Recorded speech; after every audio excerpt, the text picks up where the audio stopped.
Hello, everybody, and welcome to the Dewey Sports Week 8 matchup between Rawr and CoryInTheHouse. Joining me on the cast tonight is someone as vibrant as a rainbow. Hello, everyone. My name's Drax here, and I'll be your color commentary for this match: CoryInTheHouse versus Rawr. How are you doing, Drax? I'm tired, man. How about you? I'm not so tired. So that's an excellent duo right there. Right off the bat, I should point out to our audience that both Rawr and CoryInTheHouse are losing their first ban. CoryInTheHouse for showing up a little on the late side, and Rawr for using the unlisted E-sub Velcro. Interesting. We'll see how those lack of bans play out. Of course, if you need to target ban certain people's comfort champions, if you only have 2 bans, well, you can only ban 2 people's champions. So we'll see how that plays out in the early pick ban stage. Definitely we will. And coming into this matchup, CoryInTheHouse sitting in 8th, Rawr sitting, I believe, just shy of 4th or 5th, I believe. One of the two, for sure. Both of these teams would love to get a 2-0 here, as they're very close in points. Absolutely. Let's mention that both teams, as they need points, are therefore on towards the bottom of the rankings, and so we're definitely going to see a fiesta game in this upcoming match. And the early unban from Rawr, Cassiopeia, AP carry, not going to go in the hands of Cobra King this time. Maybe we'll actually have him play an 80 carry champion this time. And I think so. I don't think there's any other options you can do for like APCs in the bottom lane. Like, can you? There's Ziggs, who can take down towers quickly, and possibly in some certain situations you can run Corky, who is more of a magic damage carry than an AD carry. Alright, well, let's not give them any ideas. But while we're with ideas, a Singed Hover and Lock-In from Kyoni-chan. Alright, Singed top, pretty strong in that mid game, so we'll see how... Oh, they picked the Gangplank against him. So how does that matchup work out? Because it's a Singed for crying out loud. Indeed, Singed and Gangplank both quite weak in that early game, so most likely we'll just see a lot of farming go down there. Of course, it's a lot easier to gank a Gangplank than the Singed, so we might see some jungle pressure towards that side by Shade or Doki. Jack's jungle locked in. Yep, Jack's jungle locked in. This is definitely a good pickup for CoryInTheHouse and how they play. Shade on the Jax definitely tells me that CoryInTheHouse are going to want to make the rest of their comp a little more late game oriented. I could see a Tristana come through, especially with Jinx already being banned for Cobra King. And I don't think they will, but it would be a good pickup by Rawr to take that Tristana. Sion locked in, possibly a Sion jungle, maybe a Sion support for the Rawr side. Jack's jungle, of course, like you said, is a strong late game pick, but it's also strong early and mid game, being one of the few A+ S tier junglers at the moment with Press the Attack, especially after the recent buff. So we'll see a lot of power coming out of Shade. It is difficult to play, so we'll see how he manages that skill floor on that champion. Syndra locked it in the mid lane. What do you think about that? The Syndra pickup? Well, seeing how Talia is being hovered right now, I would... It's convenient that the teams are locking in, just down the line right here from top to bot. But I think that matchup's going to go in favor of Velcro on the Syndra pickup. Syndra just has a little bit more early game presence than the Talia does. Yeah, definitely Syndra can put out a bit more damage than the Talia, unless, of course, the Talia lands that huge WE combo into her field of Graves, I believe. It looks like Graves anyway. However, if Syndra can not survive Talia's ridiculous wave clear, she's going to get pressured out anyway. So Talia is a slightly stronger champion than Syndra at the moment. So we'll definitely see some pressure coming in from the Talia in that matchup. Yeah. I think I'd agree with you for the most part, other than the fact that Syndra's abilities are easier to land through the minion waves. Talia's, main abilities, for the most part, get interrupted by the minion wave. The seismic toss, or seismic shove, a little different, but for the most part, the Q is going to get hit by the minions, as to where Syndra not going to be able to worry about that so much. If anything, she can use the minions to her advantage. Do keep in mind though that mid lane is less of a trading lane than top lane is. Mid lane is more about who can push the waves faster, and then whoever does gains the lane pressure and can poke the other freely under tower. So Talia with that stronger wave clear, as you said, her Q hits the minions, but in this case, it's actually a benefit. Fair enough. For sure, a Cobra King has Caitlyn locked in. How do we feel about that? Well, both Xayah, Trist, Jinx have been banned, so not a ton of AD carries left. Caitlyn is probably the strongest AD carry this patch, so great pickup by Cobra King if she can utilize that champion to her fullest. We have a Vayne locked in for Chajiru on Rawr side, the longest range AD carry versus one of the shortest. Nami going to help that out a little bit with her sustain, but Caitlyn Morgana, I was just talking about this with my team earlier today. Caitlyn Morgana is a very strong bot lane, utilizing extreme range and crowd control. This is going to be a great composition for CoryInTheHouse. I really like their comp over Rawr's. Now, I wouldn't agree with you, but before I agree with you, I want to touch on the bottom lanes, and I 100% agree with you. Caitlyn Morgana is really good. If you can pull it off, it's one of the scariest bottom lanes to play against. You get hit by the binding. There's about 2 traps that are going to be underneath you, and theoretically, that's like 3 headshot, maybe 4 right there. You're not moving at all. If the CoryInTheHouse bottom lane of Cobra King and Totsukai can pull this off, they have a 1 lane for sure, because Vayne and Nami don't have mobility. However, looking at just the AD carries here, Vayne Caitlyn is actually a skill matchup. Why? Because how well can Caitlyn utilize her range? Not all the time can we say Caitlyn's going to utilize her range, poke Vayne out, and Vayne can't even walk up to the CS. Not all the time does that happen with Caitlyn players, and if that doesn't happen for Cobra King here, it's actually going to be the Vayne that has the dueling advantage. Absolutely, yeah. Vayne is quite a brawly champion at close range, utilizing her tumble for the auto reset, and of course the Silver Bolt's proc on the 3rd hit. So it's possible it could go the way of Vayne Nami, but it would take a massive misplay, several misplays in fact, on the side of CoryInTheHouse spot lane. Absolutely.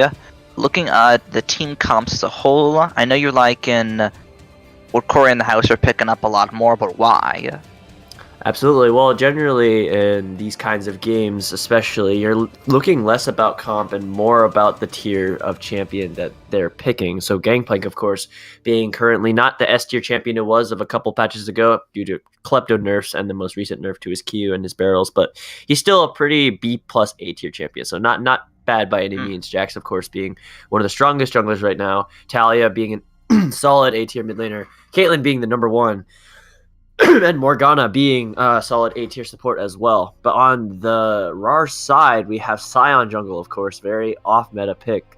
Not even on the charts, not played at all. And he has Teleport Smite as well, so in a skirmish has no no flash to take advantage of or get away with at all. Singe, of course, in the top lane, taking Teleport Ghost, going to have no combat potential really without Ignite in either of those slots or Flash. So we'll see how he utilizes the Ghost. Here's my thing about that, and that's TP Smite. Doki always takes TP Smite. I'm not surprised if I would be much more surprised if I saw Flash Smite. What I am a little surprised, and Rawr brought this out a few times, is the triple teleport. The triple teleport. Yeah, you're right. Syndra does have teleport on that midnight. So, how do you feel about that one? Well, we might see some explosive teleport plays coming in from the Rawr side. Maybe a 5-man bot lane at like 2 minutes in. Wouldn't that be exciting? That would be exciting.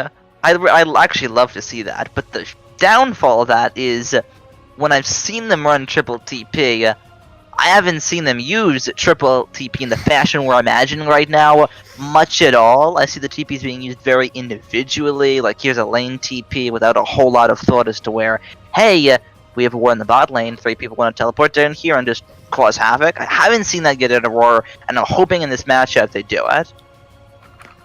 Yeah, absolutely. It would be a lot of fun to watch, but like you said, the coordination might not be there. And of course, Syndra, Scion on Singe, they're not necessarily early game champions at all in the first place. So even if they land a massive teleport, if CoryInTheHouse is there to respond. Even with 4 members, they have a fighting chance. I don't know. The compositions just seem so awkwardly lopsided this game.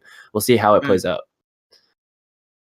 Definitely the case. As we hop into the loading screen, if there's any strange enigmas for Keystones, probably won't be, but you never know. I think at one point I asked that question, and then I saw a Glacial Augment Thresh and a Glacial Augment Caitlyn. So, anything is possible.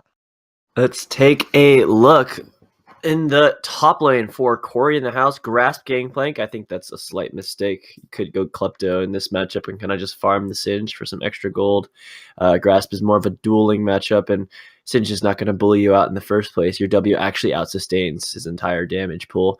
Jax with Press the Attack, pretty standard stuff there. Talia, Aerie, pretty good. Fleet Footwork got nerfed in this patch. So instead of taking 60% of the heal that you would get from champions, it only gives 30% when you hit minions. So Fleet Footwork's heal on minions right now is actually negligible on ranged champions.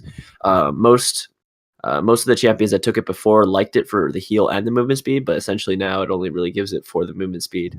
So I think most of the AD carries nowadays are switching over to Press the Attack. So neither AD carry having done that. We have the Comet Morgana, interesting pickup. Looking for more damage rather than that Aerie shield on her Black Shield E, respectively. And of course, Nami has Aerie. Yeah, everything looks pretty simple, except for, of course, Scion's Spellbook, which is a little bit strange. I mean, we'll see what the infamous jungler himself, Doki FTW, can bring out. But either way, it will be Rawr versus CoryInTheHouse. Rawr on the blue side, CoryInTheHouse on the red side.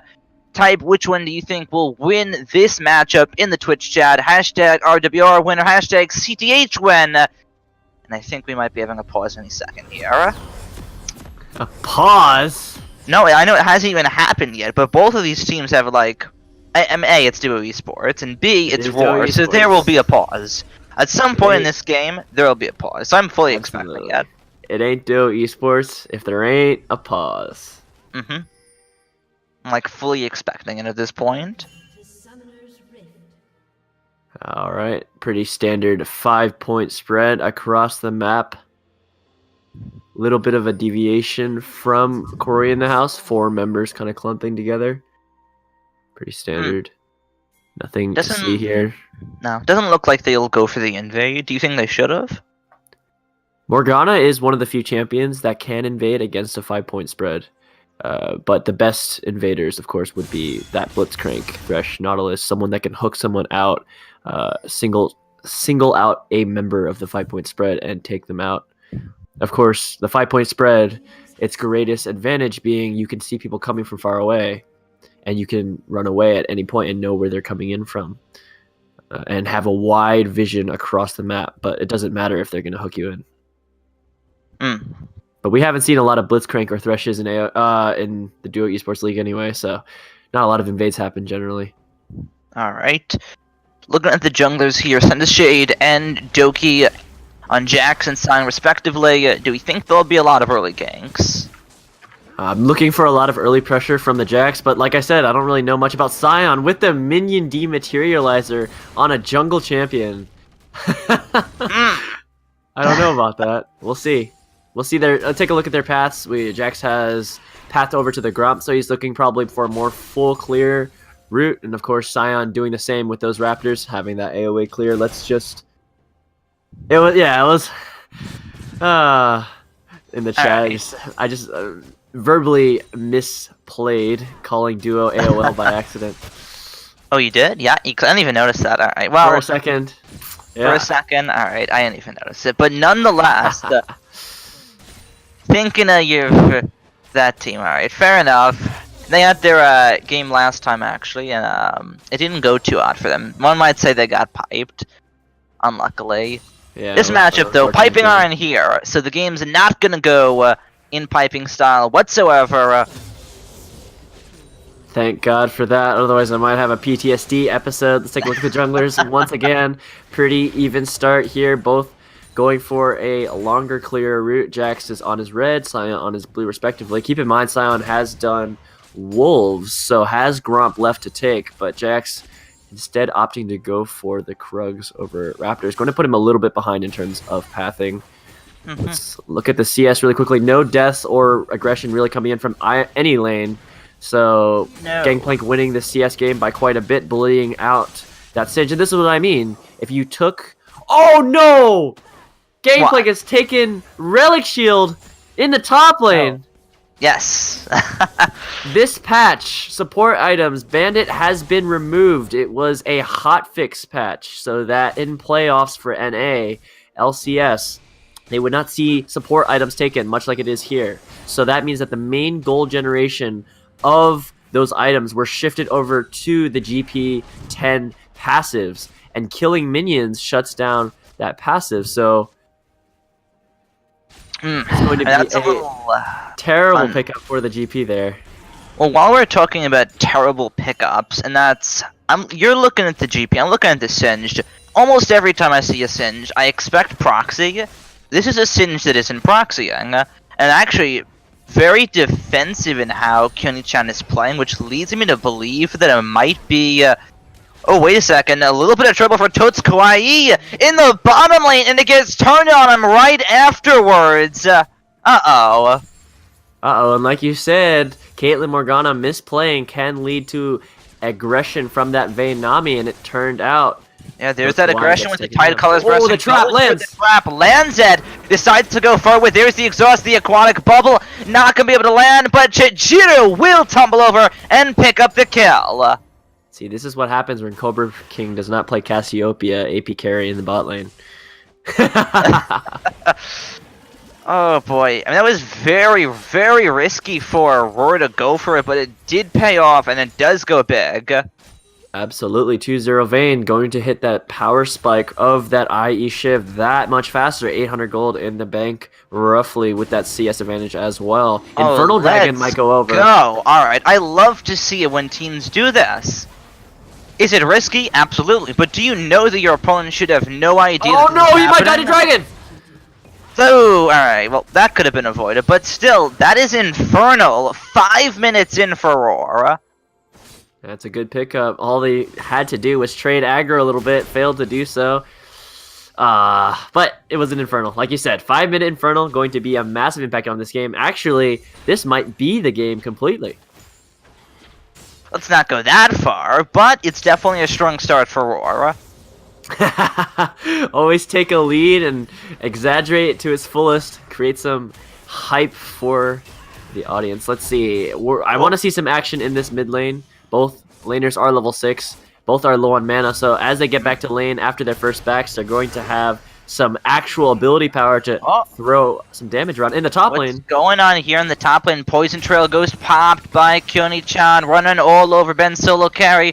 He's still pretty low on this one, but Gangplank doesn't have a whole lot of mana either. Getting run over by the poison, and Kyoni-chan picks up the solo kill. Very interesting itemization coming out from Gangplank, building a rejuvenation bead, and what is he building? He just picked up a null magic mantle. I think we can call this Junkyard GP. Spooky. That itemization really hurting him in that 1v1. If he had built correctly at all, that could have gone in his favor so easily. Yeah, definitely. And is also, I mean, not only the itemization, but also that's what a Singe can do to you at any point in the laning phase. When you don't have a lot of mobility to get away, and you don't have any barrels set up, then Singe can kind of just run all over you.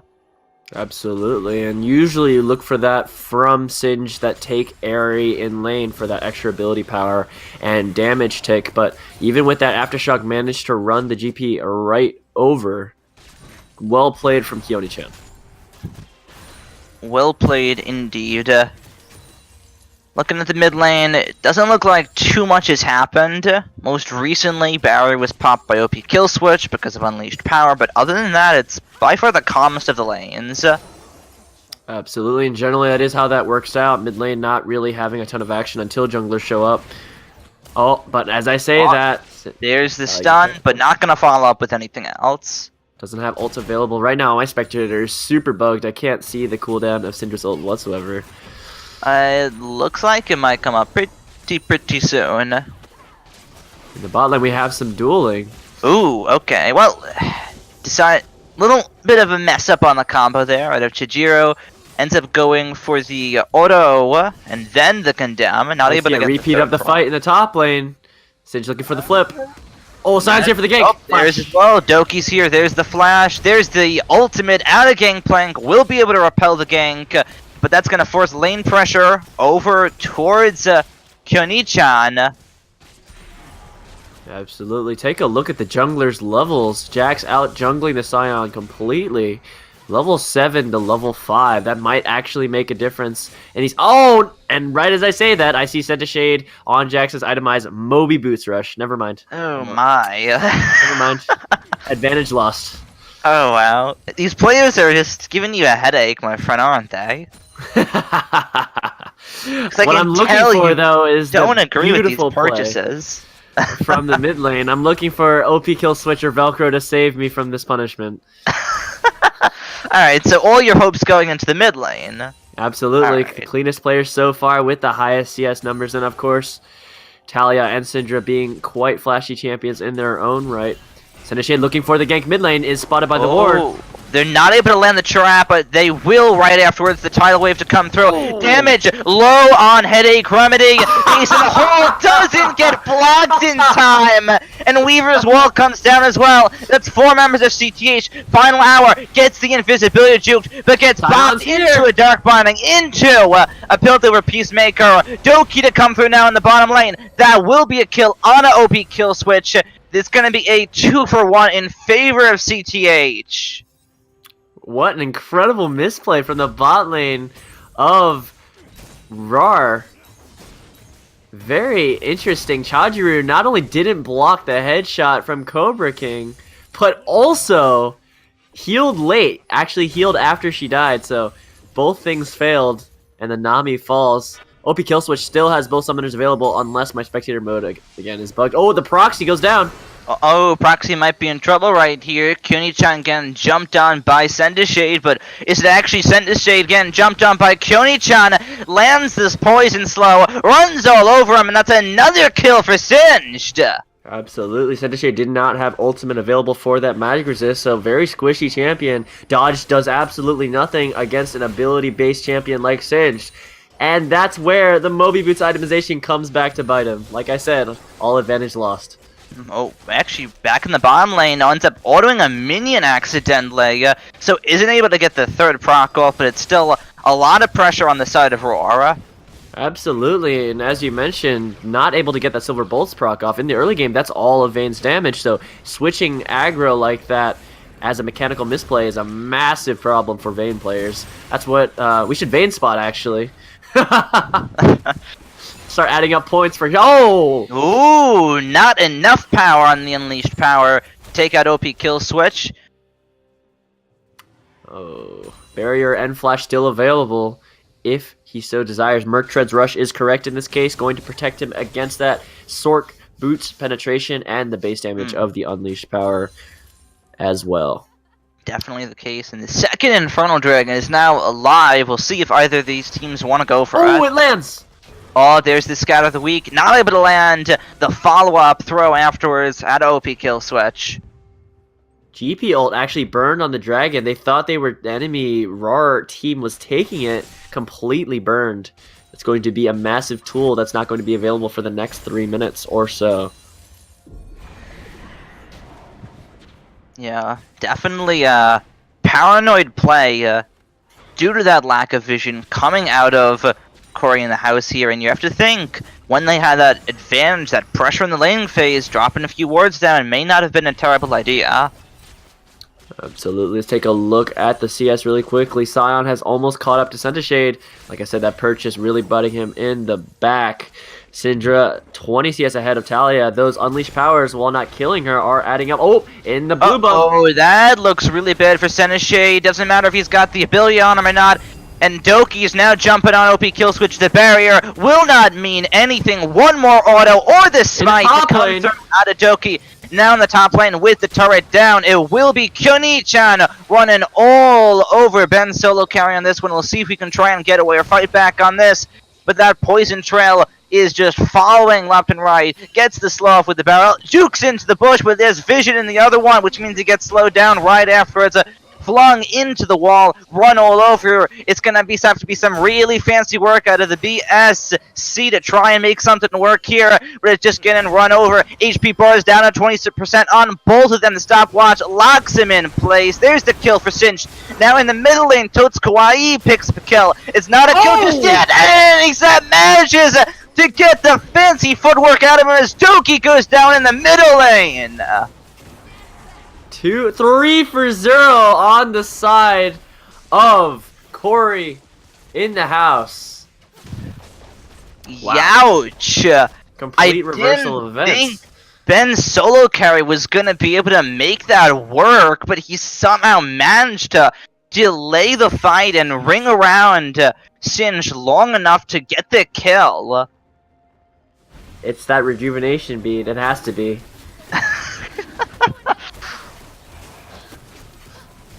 Infernal Dragon might go over to Cory in the house here, going to be evening out the total scoreboard almost completely. This is a for sure. Cory in the house, they equalize the Dragons, pick themselves up an Infernal. Gold almost exactly equal. Infernals 1 apiece. First tower might go down here. Huh? Oh, wait, second tower, I should say. Am I seeing things? Why is a Rift Herald in the Krugs? That's a glitch, right? No, absolutely not. It was first seen in the LCS, I believe. But what happens here is after taking the Rift Herald, you can spawn it behind the Krugs and it will get stuck. So at any time, Rawr can open up those Krugs and Rift Herald will start stomping down towards that bot lane. Okay, yeah. Do keep in mind that the one downside to this strategy is you change the HP of the Rift Herald based on when you spawn it. So if you spawn it early like this, while it does give you some more flexibility in when you unleash it, it's going to have lower base HP in general. Might see a fight in the bot lane. Talia Wolf. Oh, there's the Weaver's Wall. Nami's getting at this one, but the same may not be able to save for Chijiro. They both use the flashes as the TP comes down from Doki just for extra defenses. And Rawr, bottom lane, will be able to stay alive. Double flash coming from Rawr's bot lane in exchange for Talia Wall. Pretty good by Cory in the house. Tower falls. Pretty good stuff. Open kill switch walks into the stun. Doesn't get hit by the slow. Here comes Doki on this one. The black shield only means so much. Chijiro with final hour and Tidecolor's blessing needs one more hit. Stopwatch looks good, but that's about all that it is. The kill will be going over to Chijiro. And now that is a dead AD carry if I ever saw one. Cobra King, you do not have to be there. And there's 2 more kills for Rawr. Just back and forth. Like we said in Champs, like a complete fiesta for both sides. Neither side playing cleanly whatsoever. Cobra King getting caught out of position massively. There's nothing there, my friend. No, there isn't, but that'll also be bottom lane turret now going over to Rawr. It may be very aggressive, but it is 4 for 0 in the turret score. Rift Herald still an option in the bot lane to try and push the lead. They have just gotten a bit more. However, both outer and inner turret bot lane has been taken, and because Rift Herald is on the bot side of the map for blue side, it will path towards that inhibitor turret. Not going to do really any damage to it at all. Yeah, Kyoni-chan able to get out of the dark binding range with the blast cone. Absolutely. He has itemized Leandri, so he's going to be having a bit more kick to that poison, but is not going to have the same tankiness nor engage potential of that Righteous Glory. So we'll see how that plays out in terms of engage. In the junglers, we take a look at the itemization really quickly. 30 CS lead going over 4 Jax. That's a level and a half, I believe. Might make a difference, but that Moby Boot's still staring at me from that item slot, going to make him significantly weaker than he should be. Either Ninja Tabai or Merc Treads would have been a better choice for the 80 carries. Let's take a look. Oh, the bind lands. The bind lands. They're not going to completely follow up on, at least not automatically. Kyoni-chan gets comboed, and CTH starts looking to pick up another turret. As we were talking about, the Caitlyn Morgana combo is vicious. Bind into trap, into kill switches, knock back into the field of death. Looks like they discovered the Rift Tower. They discovered it! They discovered it. Over. So has Talia comes into the mid lane. They have discovered Velcro on this one. The unleashed power and the stun, able to get him out of this one as the rest of Rawr come for the backup. Not going to be able to pick up the kill onto Syndra. Talia mispositioning her wall just slightly, not able to take her over. The Raptor Pit would have landed herself another kill. Velcro with that flash burned. Flash burn, but still some pretty good ability comboing to make sure that the Jax doesn't get any further on top of them. Absolutely, and we have to take a look and keep an eye on the Jax build. Once he hits that Triforce, he will be at his strongest point in the game, really. Taking a look at the 80 carry itemizations here, pretty even gold for both 3 kills and 1 assist. A little bit of extra farm for that Vayne. However, because of the towers, the Vayne is sitting on almost a completed Shiv IE. That is when I want to see Rawr really start pushing these fights. That is Vayne's strongest point in the game, bar none. Oh, she engages forward. Oh, Dark Binding, not going to miss, not going to go with the third proc either, so Totsukai does stay safe in this one. It's still going to be Rawr on the offensive. The wave's not gone just yet, but they're not going to go for any turret shots. Where'd the Rift Herald go? The Rift Herald got spotted out. When Cobra King was in the bottom lane, they interrupted the plan. Bessie's dead. Yeah, Bessie. Wasn't it Shelly? Shelly? I call it Bessie because it kind of acts like a cow. It gets angry and it starts trying to like push you, but it doesn't do a ton of damage. Okay, well, Bessie is gone, and looks like the middle turret might be joining hard. Lance. There's the Gangplank ultimate, can barrage on top of it. It's only gonna really hit Doki on that one, which means he gets to walk away for scot-free. Flash, Soul Shackles, not gonna do enough. Gets won over by Doki on that one. Now Tajiri to take over for the fight. With the flank behind. Singe with the flank from behind, the stun out of Jax, but it's not going to matter. Goes invisible right afterwards, and another max range stun out of Velcro. Means Rawr pick up another kill, and that is only Ben solo carry up. He might be going down in just a second if he steps too close to Rawr as they start knocking on the turret. Barrel's not going to mean anything. Flung into the team, and that will be an ace for Rawr. Clean ace, well played on the team fight side by Rawr, but that is matched perfectly by the the binding misses. Matched perfectly by the incredible lack of team fighting skill that CoryInTheHouse just displayed. Flash binding completely missed by the Morgana. I don't know what he was aiming at. There's 4 people, and he aimed in the middle. GP ult way preemptive, not doing any damage with the current build. He actually went adaptive Helm Rush, looking to 1v1 the Singe, try and pull off his beautiful outplay in the top lane once again. Aiming for the glory he will never achieve once more. Absolutely, and now the Mountain Dragon going over to Rawr. Sent to Shade, does he jump in? Yes, he does, but he doesn't get the Dragon right afterwards. Teleport comes in. There's the TP coming in. Weaver's Wall right onto Tajiro, who has no mana, but you don't need mana when you're on Vayne on this one. So it's going to be a 1v1 between the two on the top. After Tajiro flashes away from the rocks, not going to get taken out or hit by them.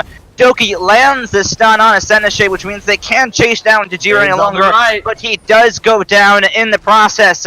Tajiro, ace in the hole, will take her out. The shutdown going over to Cobra King, and the mispositioning from Rawr does hurt them.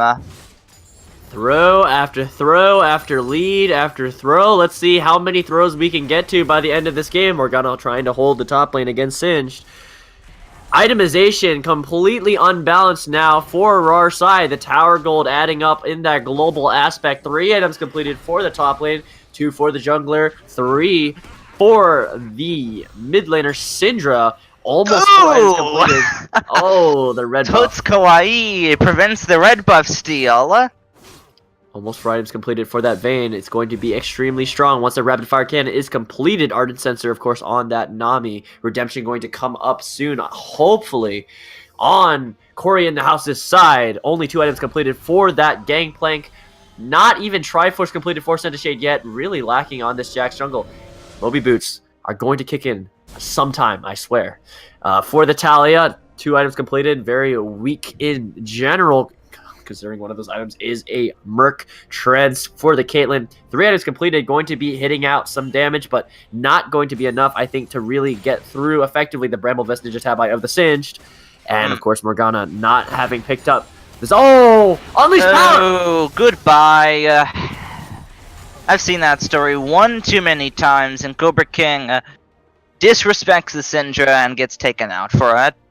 What do you mean? He got outplayed.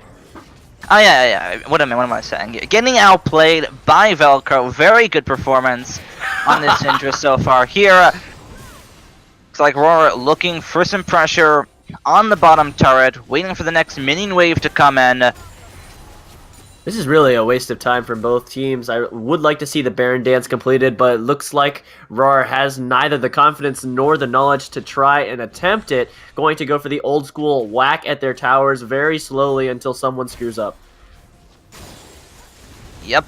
Looks like they might go for the inhibitor, or they might go for the Baron. Ben Solo Carry winning this 1v1 in the top lane. Sage taking it. Oh! Nami chunked by the headshot. If Ben Solo Carry can get this Singe to a meaningful health deficit, that can be a 4v5 for their team and a possible comeback. There's only a 5k gold lead and a Mountain Dragon for Rawr side, so even though they have quite a lead, it is possible to come back if they screw up. It is. There's the Weaver's Wall, but it's only going to divide the teams. No one's getting cut off on this one. Now, Singe versus GP might be in trouble. We've seen this before, but with Ace in the hole to come through, it's not so fair anymore. Kuni-chan still able to get out. A Syndra flashes float on this one. Flashes way too close. Velcro goes down as Doki gets locked up. The backline getting hit by the cannon barrage. Doki's down on this one. Morgana picking up the kill. Throw after lead after throw needs to be the new slogan for both of these teams. Syndra with the flash forward, completely missing all of her abilities, hoping that her ultimate is enough to quote-unquote outplay OP kill switch on Natalia. However, Merc Treads and the Rylai is going to provide enough tankiness. Oh, send a shade with the Jax. Oh, headache remedy. More like headache because he gets taken out. That's not going to be good. And that's now Baron called for CTH. Jax going to step up, going to take that Baron. Mountain Drake is on Rawr side, not CoryInTheHouse, so it's going to take a little bit longer than normal. Singe is here to try and defend. Teleport coming in really far behind. Oh, that might just be an inhibitor teleport. I think they know that the Baron's gone on this one, but they can just back ASAP, so I don't know if Doki's going to have the ability to go for this. Xpeke, the Zerat portal aiding him. Pretty sure he's relying on... Okay, no, he's not going to try and get himself killed. Alright. I think you were about to say he was trying to rely on his passive to get the last couple of hits on it, but no. Ambitious feat to be sure. And now, all of a sudden, gold lead has been equalized. Baron buff going over to CoryInTheHouse. It's anyone's game at this point.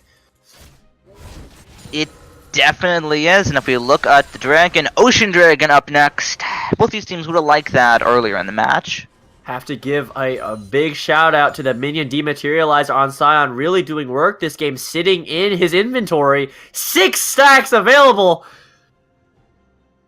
That means all of them. Means all of them, yeah. Well, minion dematerializer is looking good, you know. 6 stacks in the inventory.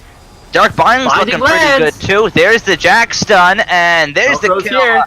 On a headache remedy. Cannon barrage not gonna hit anyone. Oh, and the kill will be going over to Velcro on this one. Now Jax, send a shade way too close, gets taken out by Chijiro. Oh, the teleport canceled! Does get canceled, but how much does that stop Rawr from gaining the lead? Not much at all.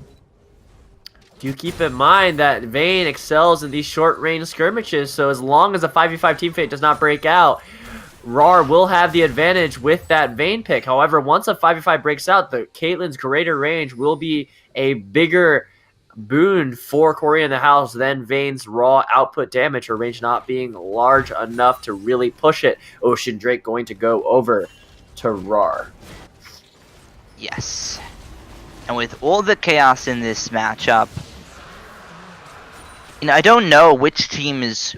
I'm saying Rawr, but CoryInTheHouse have been looking better in these fights, so... Well, actually, try and think why what's the reason why CoryInTheHouse is still in this game at all? Like, what happened that allowed them to come back in? Baron Nashor. Exactly. But how did they lead to the Baron Nashor? They got that big team fight in that mid lane at their inhibitor. And then they immediately made the Baron call. But what was the catalyst that allowed them to wipe the Rawr squad from that massive gold deficit? Velcro on Syndra flashed forward, burning her only escape tool, missing both her W, Q, and E on OP kill switch on Talia, essentially being a completely useless champion. Burning ultimate unleash power on the Talia as well, taking her to half, but not enough. Once she died, we might see a fight. OP kill switch. They really want Kyoni-chan. Can they catch the Singe though? Textbook League of Legends rule number 1: do not chase Singe. But it looks like it's not gonna matter when there's 5 people on top of them. However, Rawr take advantage of that textbook rule and say, okay, send 5 people towards Singe. We just take Shade is here. The cannon barrage on all the members of Rawr, but it's not gonna matter.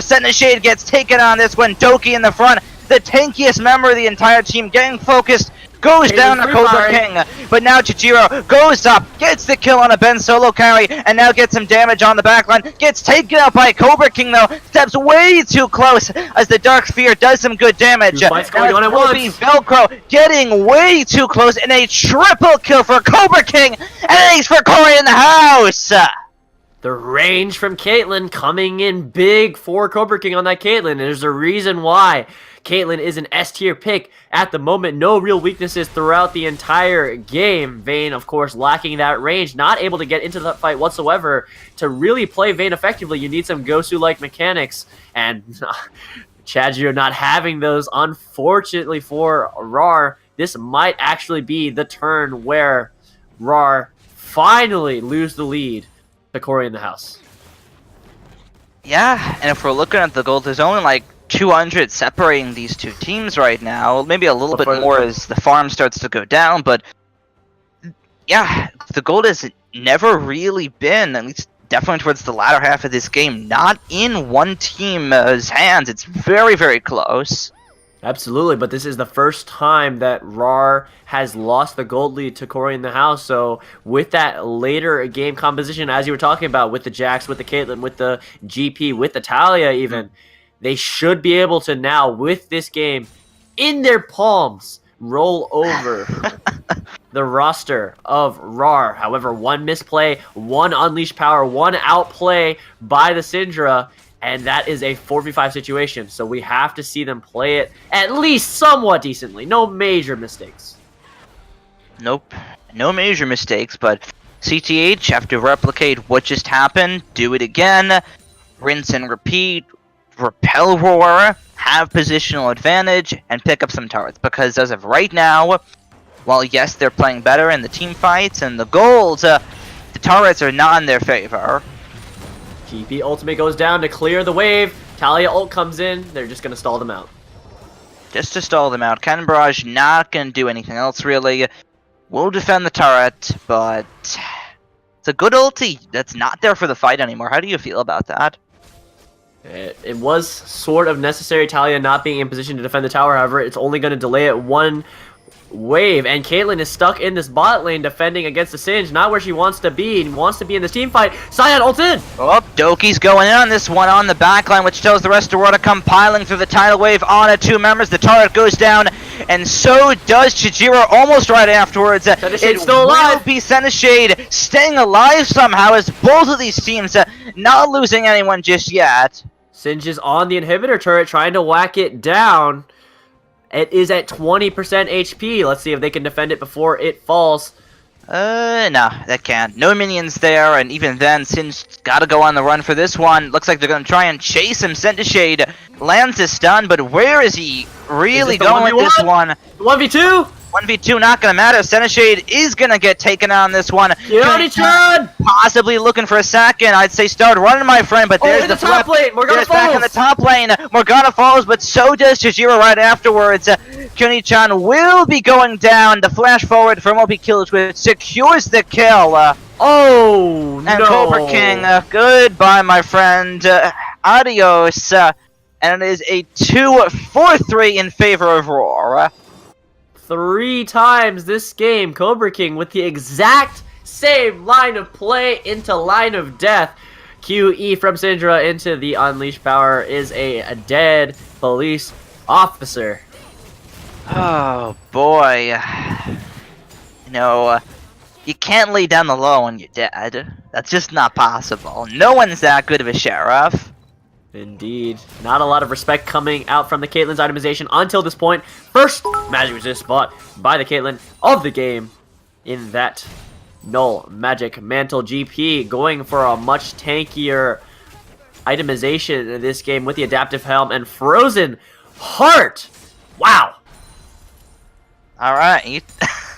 Alright, that GP is not going to do damage until his 6 items. It's Yeah. going to be a long way until then. Tanky GP. Pretty tanky at that. Maybe a little too tanky, but it's another frontliner for Cory in the house. The teleport comes in. Rawr Oh, responding to this Baron call. yeah, they're responding to the Baron call. The 5v5. Sional comes Yoki's in. coming on this one from the mid lane. Cory in the house in all sorts of trouble. Tidal Wave knocks Big up 3 Morgana men. ultimate. Big Soul Shackles locks up the rest of War, but Jijiro firing in the back line. Steps up, picks up a kill, manages to get another one. Now it's going to be the jump forward. It's the GA popped, so the damage goes on towards him. OP Kill Switch, the only one that can take out Jijiro, but won't even be able to do so. It's a triple kill for the Vayne. 4-4-2, misposition by the Caitlyn, getting hit by that Nami wave, getting run down by the Vayne. No team fight prowess coming in for Cory in the house. Is an almost mirror image of what happened earlier in the last lost team fight for Cory in the house, and now that should be an inhibitor going down. That definitely should be an inhibitor going down. Kuni-chan whacking on it. 7 seconds on Tots Kawaii. Some pressure on the top side. Maybe they actually won't get the in. Actually, no, I don't know. Oh yeah, there we go. There it is. Infernal Dragon is up for the taking. Should be the next objective for Rawr. Maybe they can finally close this one out and not let GP scale into some damage finally. That should have been a wipe. 5v5 could have been the win for Cory right there. But misplayed the team fight. Vayne popped off. Yep. It's all about the AD carry positioning in these fights, as we've seen. If one of them slips up, the other one gets the lead. Sachiro, with the better positioning in that fight, does manage to help the team out concede there. the Infernal Dragon. Oh, come on! No! 2 Infernals going over to Cory in the house actually could affect the next team fight in a big, big way. This actually could be the reason why Rawr loses this game. Oh my lord! And please don't concede the Baron. No. Honestly, Cory in the house could go for it, and they are going for it right now. No teleport available for GP. Syndra has teleport coming in. She's teleporting into a terrible position. Teleports into the top lane. It does draw all of CTH up there, so maybe Rawr can whip out Syndra something might be fancy caught out here. Might be caught up with the rest of Rawr as well. Locked up. Velcro goes down. Soul Shackles on a just Kuni-chan, but that's not going to matter much at all. The rest of Rawr trying to funnel in from the tri-bush, but it's not going to matter. Kuni-chan gets taken out. What am I watching? What am I watching? Dual Esports, baby! The best BSGCS on the planet, only here! Only here can we see Velcro teleport deep into enemy lines on the Syndra pick, sitting on top of a ward, blissfully unaware, the best kind of unaware, and this Baron is most likely going to go fully over. Unaware, as I agree in the house. Getting some damage onto it, and it will go down. 26 to 24 on the board. It's only 1,000 gold lead on the side of CTH. It was a massive victory for Rawr. That game was over right there. GP in the bot lane matching the Syndra with no teleport available. Syndra with the teleport could have been a 5v4, would have wiped them completely. But now, again, mirrored almost deja vu. Cory in the house with the Baron now, again in the reigns. Baron Escher, number 2, going over this team 37 minutes in. This is a wild game, for sure. Vayne has hit full build and has no GA for about 90 seconds. I do believe that's what 1/4 of it is. Oh, and Cobra King might get The caught here. stun doesn't land for the first time in a while. And I've been saying it for 10 minutes. CoryInTheHouse need turrets. They listen to me 10 minutes afterwards. They pick up the 4th turret of the game for themselves. 5 man. Keone-chan with teleport might look for it here. This could be the end of the push. Oh, minion dematerializer being used for the first time. Oh by my the Scion lord! Jungle. It stops the banner minion as well. Doki with the next level strats. He predicted That minion was the push that was the turret damage that they had with the minion dematerializer. It's now gone, which means one of their turret up. Doki's in trouble. Doki's in trouble here, just walks off to the side of the wall here though. The turret does go down. That's the 5th one of the game for CTH as they start knocking on the hand barrel and will take it out. CTH has taken the first inhibitor, looking for the next macro play. Of course, picking off bot or top inner towers. Red Buff's going to go over to Senishade on the Jax. Jade, not the ideal person, but not the worst. Absolutely going to be full build for this Caitlyn when she decides to back. Oh, they walked right over the blue ward. Oh boy. It is taken out, but for now, their location is broadcasted. GP might be in trouble here. It looks like Rawr is centering in onto the top lane. Yeah, Ben Solo Carry way gets out of there as soon as he can. Please don't. There's no vision whatsoever. Oh, Doki's in trouble! Oh, Doki's in trouble. Caitlyn does damage at this stage of the game, but not able to click Ace in the hole in time. That would have been a long shot if he was able to land it, but Doki does get out of there. Flash for Velcro? Oh, the GPO comes in! Possibly. There's the this is the end of the game. There is the flash. Dark Bind not gonna land out of Totes Kawaii as Rawr back off. Go on the defensive. Okay, when I say it was the end of the game, I mean it's not the end of the game. No, it's not the end of the game. Not just yet. 40 minutes in and with a grand total of 50 kills here in the matchup. Absolutely, and now the Caitlyn is full build. She is infinitely stronger than this Vayne at this moment. Let's see if Morgana can land the big Dark Binding and the big ultimate in the next team fight. It's going to be what we need to look for, as well as the AD carry positioning in general. Of course, GP Barrel could make a difference as well with the big damage, the big slow. See how it plays. 3-man push from CTH in the top lane. Totes Kawaii's moving up. It's gonna take him a while. Scion ultimate engage, here it comes! Doki's going on this one. Weaver's Wall will split him up from the rest of the team. It's just a Doki flash versus Scion. More like Caitlyn to do a lot of damage on top of him. Cobra King gets caught out! It's way too close. Velcro picks up the kill. And now Chijiro jumps onto 2.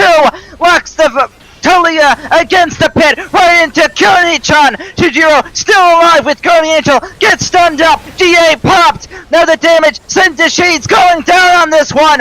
Deep Strike to come through, finally gets taken out. Stopwatch only looks so good. Totes Kawaii goes down, and it is 4-0 for Rawr.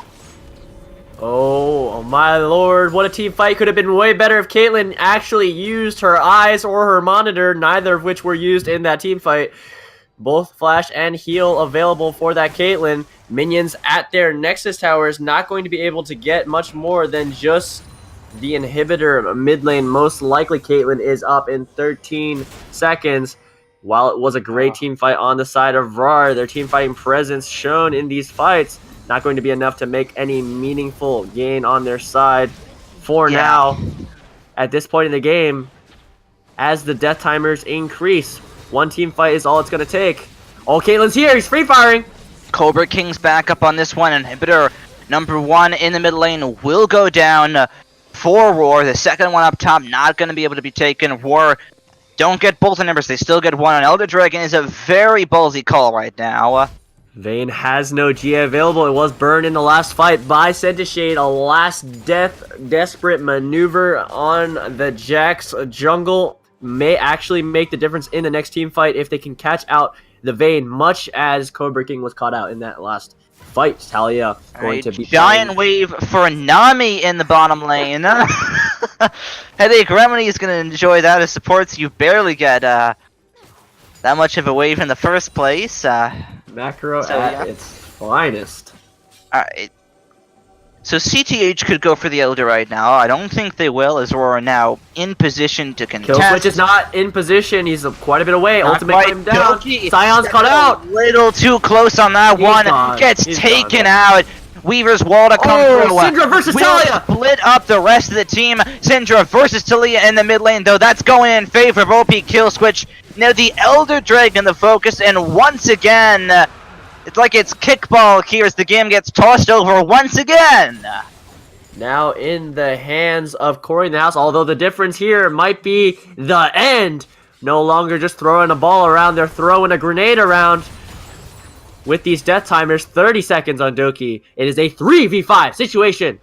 Going to come down to this. Inhibitor comes up at an unopportune time, but not going to matter. In the long run, minion wave not there quite yet. Are they going to go for the end? 15-second death timer on Scion. Could go for 25 seconds on Velcro. That has been the reason for about 75% of Cobra King's deaths on this one. Or just need to defend as the minion wave comes through. Minion dematerializer would be really useful around here as Doki now up on the spawn. The first Nexus turret Take a look does at the vein, go down. stunned. OP Kill Switch on less than 20% HP. Send a shade, the focus, the tidal wave to come through. Almost taking Galen out going the for dead. the end. Cobra Galen's King going ending. for the end here. Has the Black Shield and CTH in a back and forth battle. Pick up game one. Oh my gosh, it's all over, folks. A 44-minute game going over to CoryInTheHouse. Not even with a fight. They just end the game. All you gotta do to win the game, a League of Legends, is take out the Nexus. That's all you need to do. CTH, recognize that. Pick up game one. Do you mean that it's not the best idea to go for kills over and over again? I mean, I don't understand what you mean. I don't know what I'm talking about either. Nonetheless, though, wild, really, really insane game coming out of both of these teams. CoryInTheHouse picking up the win against Rawr here. Let's look at some of the numbers, because I think they'll be very high. Let's take a look. Hovering down to the crowd control score. A whopping 70 to come out of the Morgana. Looks pretty good. Let's take a look at the Nami's vision score as well. Pretty good in that regard. I'm actually still on damage delta champions. There we go. That's Okay. better. 79. Okay, Scion actually had a better vision score in this game. Yeah, you sound broken. It's fine. I am broken. Yeah, you're broken, Drax here. It's fine. So, looking up, 102 vision score coming in for Tots Kawaii here. Very good stuff on the Morgana pickup. If not, a tad sloppy. Still, some pretty good stuff in a 44-minute matchup. Following that in second place will be Doki with 95. Or at the vision score, just not the fights. Played exactly how they may have wanted it to be. Crazy back and forth action in this game, though. And I tell you what, that was only game one. I hope the rest of our audience and my color caster partner in crime, Draxter, can stick with us. Come in for game two.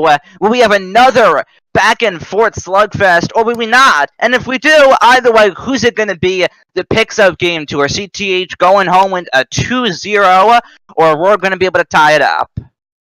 I don't know if I can handle much more of this, my friend Blaze. If it's another game like this, I might just go in there and play it myself, you know? Alright. Well, maybe not. But either way, we'll be right back at you with the answer to that question.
Hello, everyone, and welcome back to CoryInTheHouse versus Rawr. Game 1, CTH picking up a crazy Game 1 victory.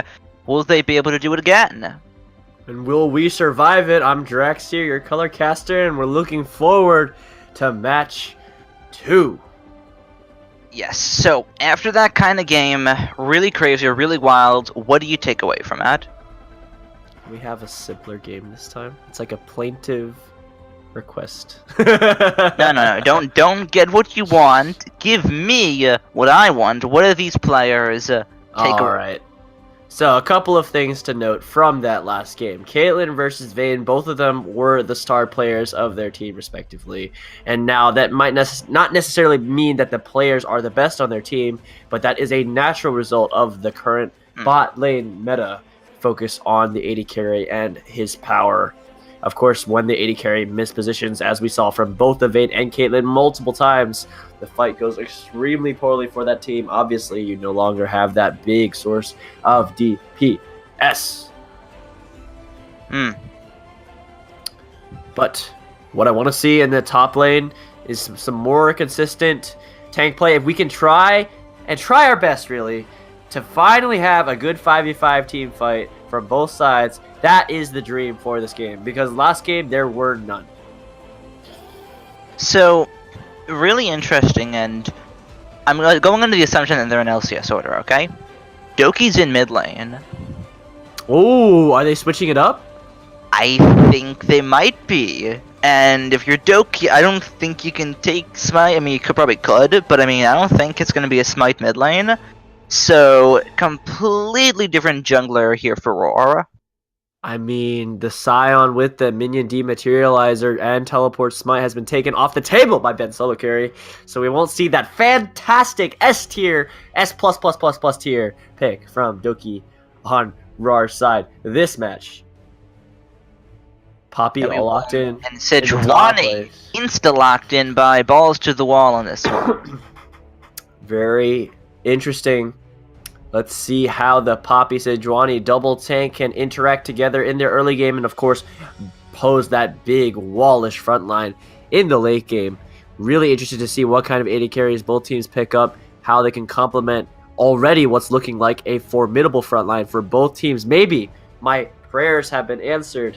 Maybe we can actually have a good team fight. Hopefully so. In CTH, they find, assuming unless it's an Ezreal jungle, they make sure to pick not down the line.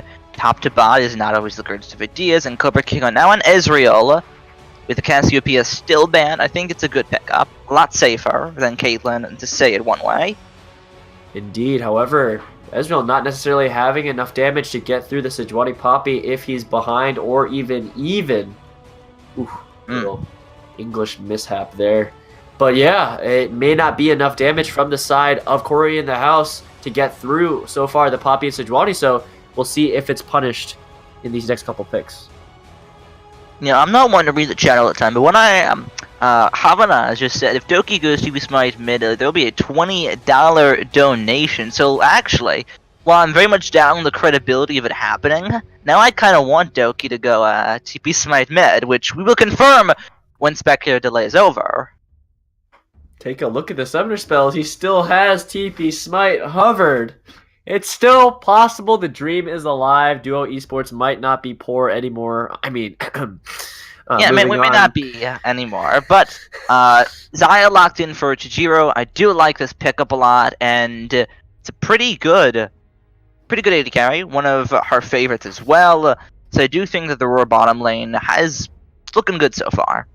Pretty rare sight to see. Casted picked without knowing what the enemy mid lane is.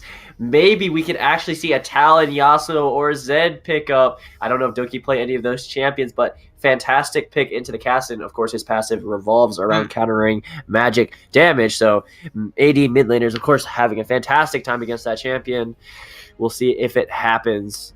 Well, if Sale were playing, I would definitely expect a Talon. That's one of Sale's favorite champions right there, but Sale's not playing. Doki's in the mid lane, and looks like the secret of whatever Doki might pick is going to be last. I once played Soraka mid in a scrim in this kind of league, so maybe we'll see a Soraka mid with TP Smite? calm down there, Jax here. So Cobra next King going to have pickup. the final ban. Yep. Next pickup rather for Cobra King goes back. Actually, wait a second. Wait a second. Wait. They Hold on. Don't tell me they're actually going down from top to bot. You're kidding me. Ezreal Jungle locked in for Shade. Confident pickup, strong early game presence, and with that Warrior power spike, going to be strong in that early part of mid game as well. Caitlyn Zillion, not a Morgana this time, although available, locked in for CoryInTheHouse's Alright. bot lane. Malzahar locked in for Doki in the mid lane. No, I like it. I think it's a good pickup against the team. If Cassian goes in, you can lock him down. So I think this is an interesting pickup out of Doki.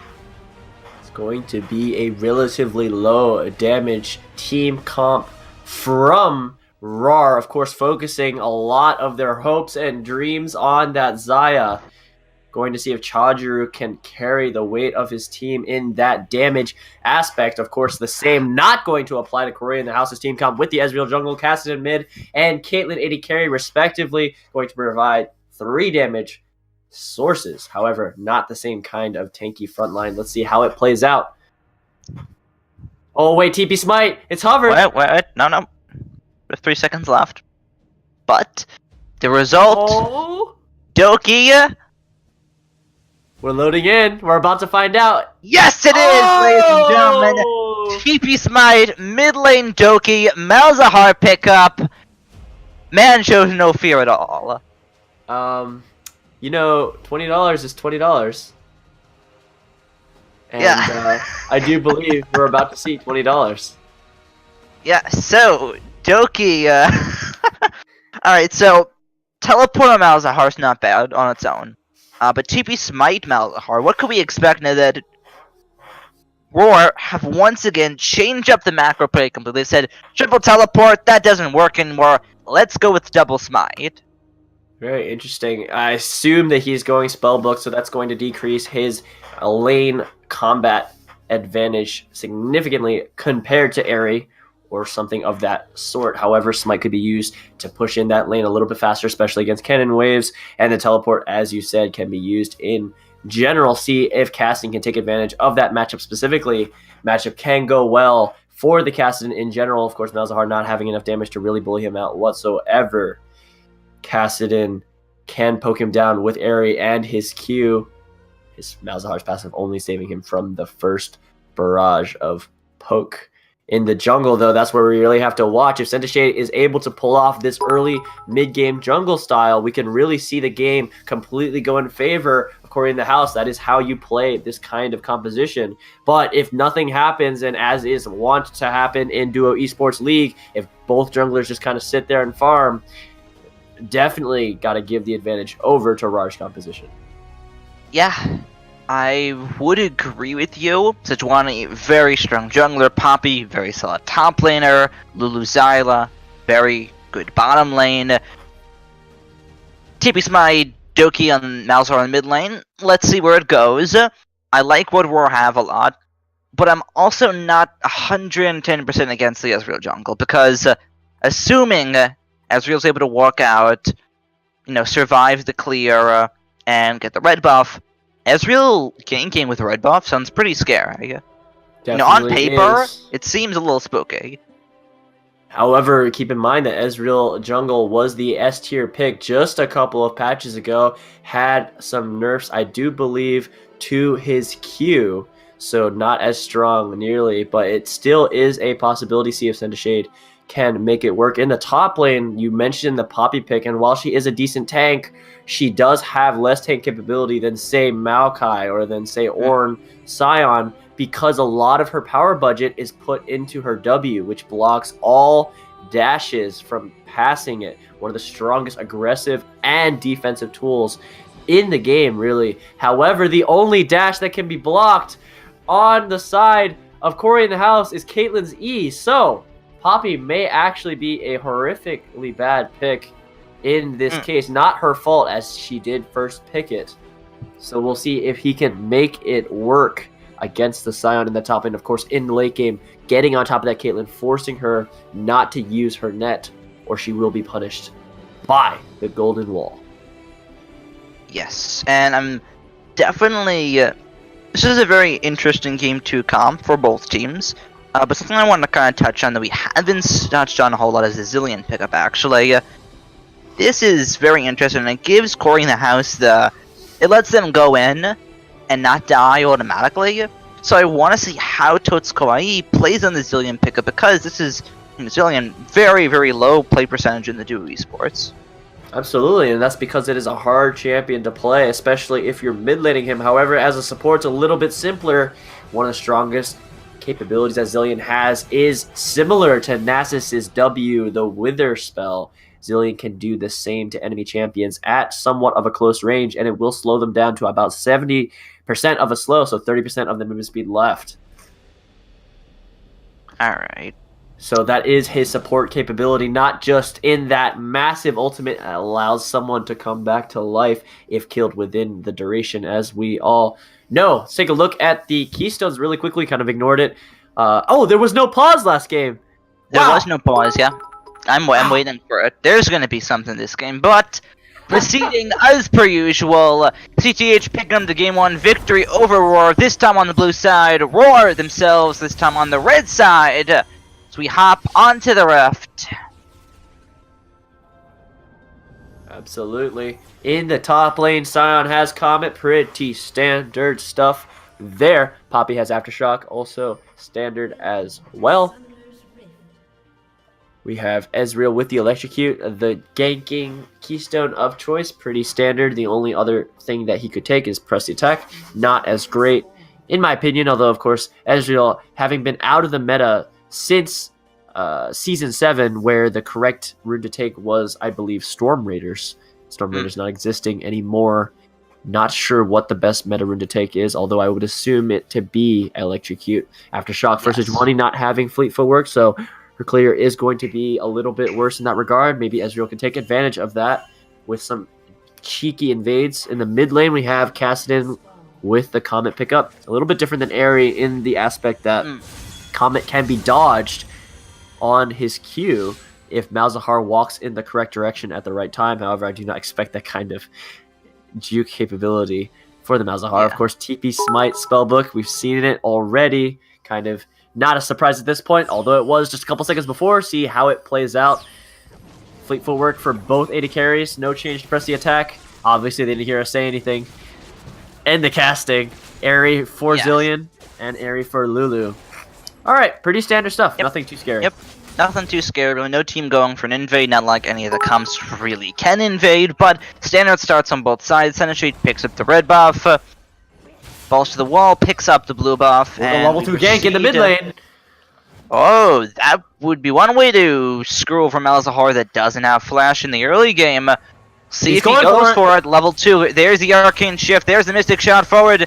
It will not be enough to kill Doki, but enough to gain pressure for OP kill switch in the lane. Kassadin being one of the few champions in the game that's actually almost completely useless CC wise at level 1. But that is half health for Doki. Sejuani going to be on that red buff, Ezreal on that blue buff, but Ezreal is one camp behind because of that level 2 gank. See if it makes a difference. Really, if it was anyone but Kassadin, because of the weird summoner spell itemization for Malzahar, that would have been a kill. But because it is a Malzahar versus Kassadin, Kassadin can't really follow up on that gank very well. Really can't whatsoever, and even in a level, even in a level 6 scenario, you'd still have to kind of pop the spell shield out of Malzahar. Towards the bottom lane quickly, a little bit of damage onto Jiro. Not going to be the second Zilean bomb to land though, so it's not too bad. Oh, the Sejuani gank in the top lane. Sion might be in a bit of trouble here. Ben Solo Kai might be in trouble here. Does land the 2-man decimating smash with the stun, but gets taken out right afterwards. Seneschade is here. To try and get a kill here. The flash away from balls to the wall. The damage right afterwards. Now this time on a Kyoni-chan. Flashes away. Looks like has gotten away as well as Rawr are able to walk away with the first blood. Doki burns his teleport, trying to protect his team from that Ezreal jungle. So no teleport available for the Malzahar for half the duration. 2 minutes and 30 seconds. Could have been a double kill for the Ezreal if he played that just a little bit better. Teleport from the Malzahar notwithstanding, although it could have been matched by the Kassadin in any regard. Definitely the case, and looking towards the mid lane, Doki farming pretty well on this Malzahar against OP kill switch. Numbers pretty even as well. Absolutely. Caitlyn flexing her muscles in this Xayah Lulu bot lane. This is why Caitlyn is S tier, folks. She can poke you, and you actually can't do anything about it. Yeah, Caitlyn can be a pretty disgusting lane bully, if played effectively, and so far I would say, against the Lulu, instead of a more spooky support that has crowd control and can kind of lock you down, I did say that Cobra King's playing this lane effectively. Sion, 13 CS ahead in this top lane, might be a little bit mitigated by this wave that Poppy is about to catch. See her tower farming skills put to the test in the mid lane. 3 CS advantage for the Kassadin. Range versus melee, whenever there is a CS advantage for the melee, you know something is a little bit strange. Malzahar is out of mana as well. Once this Kassadin hits level 6, it's going to be very scary for Doki, and Doki has no teleport. He cannot back. No, he can. Kinda has to sit there in the lane a little bit. Thankfully for Doki, not at a deficit in CS. Just has to wait for the wave to come back up. Yoni-chan getting bullied up in the top lane, losing by farm, although did get that gank successfully with that Sejuani pick. Played well. Small note for all aspiring Sejuani players in the chat. When you land your E passive stun on someone, wait until the stun almost ends before you proc the auto attack. It gives you the longest amount of CC. If you proc it immediately, it breaks the stun, so you only have a 0.25 second stun rather than a 0.85, 95, or even 99 second stun if you time it perfectly. Fair enough. Also, crucially pointing something out, about 20-25 seconds ago roughly, Sendashade did get caught by the Scrying Orb and walked into a ward right afterwards, so they know Ezreal's health bar down and in the where he lane. is. They don't know where balls to the wall was, so it's going to be the trap setup onto Cord's Cobra King. Not going to be enough to lock up the Sejuani, but more than enough to repel the Sejuani. Zillion movement speed coming into play. They're saving the Caitlyn from that frozen ice. Sejuani coming in for the repeat gank. Ooh, this gank's not going to work. There are a lot of wards there, and I don't think it's going to matter. Now in towards the mid lane, Doki could be in trouble here, but does have the coverage of his turret. In the mid lane, CS advantage piling up for the Kassadin. Malzahar going to be forced to back. Not sure if it's a spectator bug or not, but it says Doki's teleport is up. Might be able to teleport back to lane if it is the case. Not lose too much in that regard. Poppy falling farther and farther behind. Like I said, Poppy versus Sion. Sion has no dashes to cancel with your W, so he essentially has 3 abilities and you have 2. Going to be a massive combat differential in that top lane because of that. Xayah has picked up BF Sword on that back. However, it's a much more favorable back for the Caitlyn than the Xayah, going to compound the CS lead even more, depending on how Zillion affects this wave. Hopefully not at all. Already in position. Malzahar picks up the tier in the mid lane, itemizing for the Archangel staff. Looking pretty good so far from both teams. No major misplays. Could have flashed away from the Poppy E on Sion's part. Would have avoided death. Sendashade could have picked up the double kill, of course, if he positioned correctly. But in terms of mistakes that cost them their lives or major objectives, nothing yet. Infernal Dragon is available. Nope, it is just the... First off... Sion versus Poppy. Wait a second, this could be really bad. Oh, Goes the down the hammer. Kuni-chan locks him underneath the turret. Oh my lord! And a solo kill outplay picked up by Kuni-chan.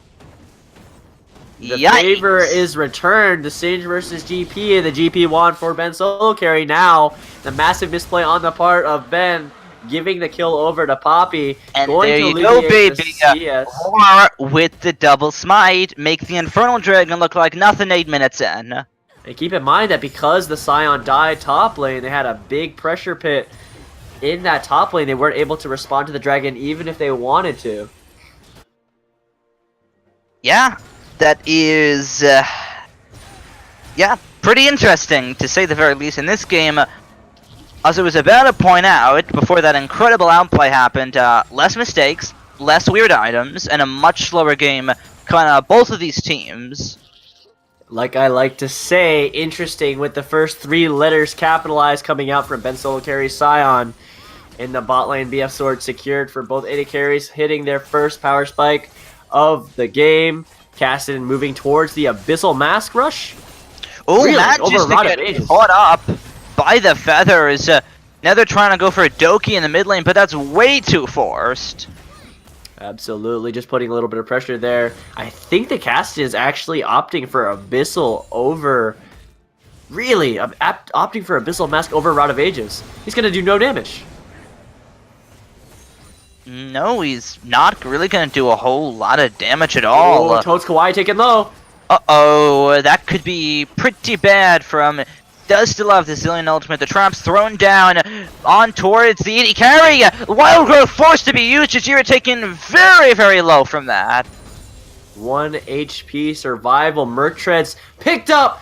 Mertreads picked up by Poppy. Again, a slow and a knock-up. Slow only mitigated slightly in that regard. Scion and Ezreal doing a lot of physical damage. Oh, the Zillion wait, now towards the bottom line, there is the Zillion ultimate, but here comes the Sejuani. The Zillion ultimate will run out, and there's a 3-man Glacial Prison out of balls to the wall, picks up the kill, and we're just gonna... Here comes the Rift Walk, goes right in. There's the Scion, goes to the wall. We're able to back off, and the TP does get cancelled. Oh my. Cassidon came in, missed the slow. I'm not sure if it would have been a kill or not, but Cobra King having the Zillion ult placed on her way too early. Good play by Sejuani there. Poppy going to gain back some of that CS difference in the top lane because of that Scion's teleport. And this game is currently all Rawr's pace. Definitely the case. 2-0 Kyoni-chan, 101 balls to the wall on this Sejuani pickup here. And things are looking pretty good for this team in the early game. Not a ginormous gold lead, but it's just the lead that they need so far. Do take a look at the items right now. BF Sword and a secondary auxiliary item completed for both AD carries. Not going to hit any meaningful power spike as of yet. Cinderhole completed. Oh my gosh, that is a Blood Razor rush for the Ezreal. He's going to actually be P-Shooter Ezreal for most of the game. The itemization coming out of Sendashade in both of these games is absolutely S+++ here. Yes. Definitely, you know, innovative play coming out of Sendashade. I'm not 100% against the Ezreal jungle so far, but I do think in terms of pressure, both of these jungles that have ripped out in the 12 minutes of the match has so far, Sejuani's been more effective. Remember what I said in Champ Select, Ezreal jungle is based around pre-level 6 plays. Champions are now at level 9, 12 minutes into this game, and Ezreal has pulled off 0 successful ganks. So now, as the enemy team comp scales up and Ezreal falls off to the pit of uselessness, it's going to be very bad for CoryInTheHouse as this game continues, especially with that Blood Razor in the top lane. Sion gets ganked. See if they can make this work again. There's the flail, there's the stun, there's the charge right into the wall. The teleporter come through on towards CTH, but will it matter in time? Glacial Prison thrown down, balls to the wall, does pick up the kill. Hammer locks up and knocks up OP kill switch, but not going to do enough to take him out right afterwards, as it's just Poppy and Cassidon. Neither of these two are really going to kill each other, but Doki will be able to pick up the first turret of the game in the middle lane without using any of the 6 minion dematerializers in his inventory. What a great rune picked by the Malzahar mid lane, paying off obviously. It's beyond my comprehension. Absolutely. Mystic Shot not going to land, and I tell you what, Doki mid is pretty good actually, honestly. A 000 score, playing really clean. As I say that, comes down. There's the charge. This is it. E forward here. Oh, everything missed. Jukes the Mystic Shot, able to get another one, and look at that play, ladies and gentlemen. No flash needed. No flash needed. There you go. That's his catchphrase. No flash needed. Doki just walks out of that one. Down for the and might just pick up a kill on towards Cobra King. No, he'll be able to get out there in time, but that's now 3 men on the bot side for Rawr. Oh my, once that first item is completed, that Archangel staff for the Malzahar going to be quite a formidable champion. However, Abyssal Mask has been completed for Cassidy, and while mind-boggling, it's going to be a bigger power spike for like about 3 minutes, and then it's going to be worse than Rod of Ages in every aspect. In the top lane, oh, the Caitlyn gets Malzahar in the bottom lane, it's going to be the control ward strategy. Doki was there the entire time, and Cobra King's going down on this one. Zillion melee forms it. Uh-oh, that's not good. True Shot Barrage rattles across, but it's just going to be Tots Kawaii gets taken out. And now Rawr on the bottom turret, back up to the top side. Kyoni-chan taking some damage, but Sion has no mana on this one. The abilities won't be coming out just as much as Kyoni-chan is able to back away. 6-1, 2.3k gold lead so far with the Infernal Dragon and first tower secured in that mid lane. Much wider range of movement for the Rawr side, looking more and more like that 1-for-1 tie we were talking about earlier, which honestly would be the most fitting end to the series. It would be one of the most fitting ends to this kind of series. However, looking at the vision right now, Rawr, with the vision advantage over the Ocean Dragon, they could go for it, but when do you think they'll go for it? Ocean Dragon, of course, having passed the threshold of time in which it is useful in the early game, about 8 to 9 minutes in, and starting to drop off around 12 minutes. Not a huge priority at this point. I want to see them focus more on getting down the outer towers in both the top and bot lanes. Fair enough. Definitely seems like the right call to go for. Right now, 1-6 on the board for CoryInTheHouse. What do they have to start doing better? We're looking at Sentishade to finally hit the scoreboard, try and make a play happen. However, oh well, we're making a plays happening. Doki's coming down the bottom lane. Zillion ulti not used on himself, and it's just going to be Cobra King forced to use the heal. Doesn't have the flash. It's not going to matter. There's the silence out of Doki. The minions doing the work as well, and that is another kill for Rawr. Now 1-8. As I was saying, the game is not only all Rawr's pace, but they intend to take it from here all the way to the victory screen. Cassidy versus Juani in the mid lane. Ooh, doesn't look like it's going to go in favor of Cassidy anytime soon. This one getting whacked away with the red buff and the flail. Deciding not to go for it.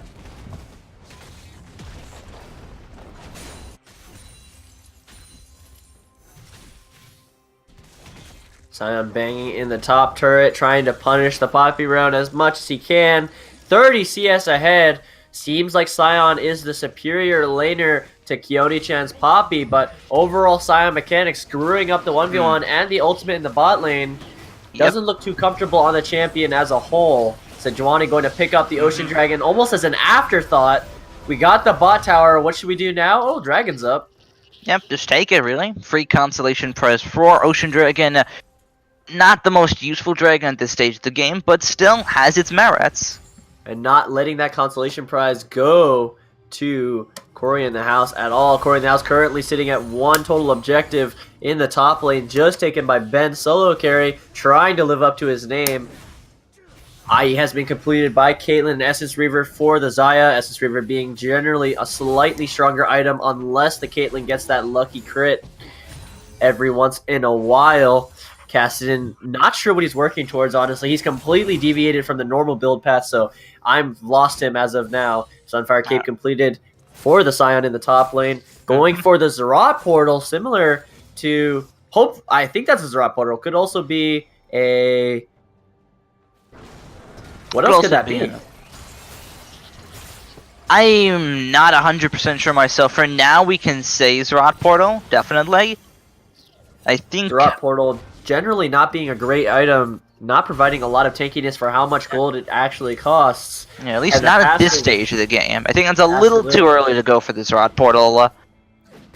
However, it's not early enough to go for... Yep, there's the Rift Herald. Doki's in position, though. True Shot Barrage not going to cancel the Spell Shield. Doki gets out of the flash. Big team fight!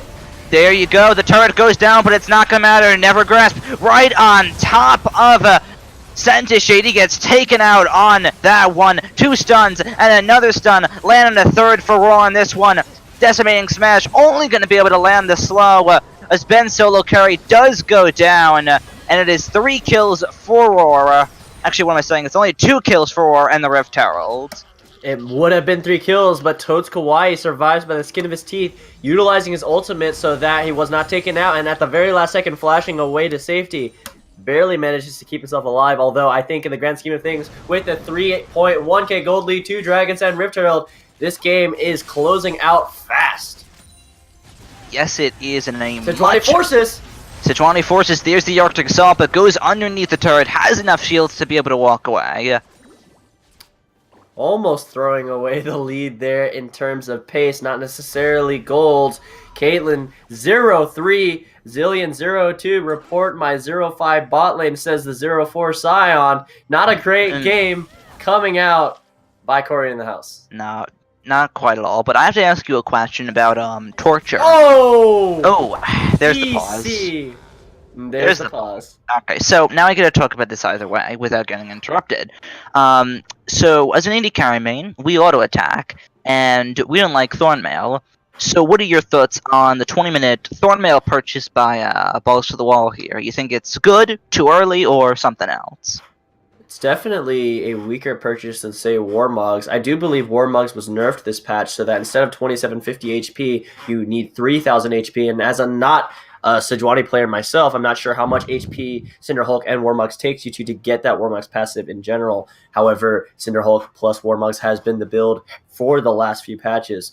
Thornmail is a great item, not because it reflects damage. Really, that's one of the more lesser numerical parts of it, but really it's the healing reduction. And in terms of healing, we have none on the side of CoryInTheHouse. So Rawr, Sejuani, Balls to the Walls, Thornmail purchase definitely going to waste there. Could have been really anything else. Could have been Randuin's, could have been Frozen Heart, and although that's pretty weak as well, could have gone for, Warmogs, of course. Well, I actually, admit there definitely should be a little bit more health on the Sejuani. As an ADC main, of course, I don't like it, but as an overall general pickup, I think it's good. You're up against an Ezreal and Caitlyn, and I think Thornmail is a pretty good purchase against both of them.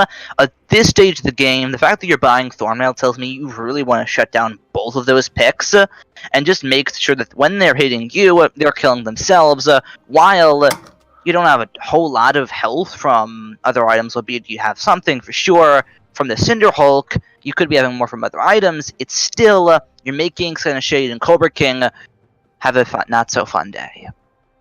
Indeed, although I still think that the attack speed slow, it actually does build into Thornmail anyway, but could be better in that Randuin's completely shutting down Caitlyn's headshot damage. So maybe a better pick in that regard, although I do believe Thornmail is a bit cheaper. Ardent Sensor completed for the Lulu. It looks like the teams are getting a little bit impatient.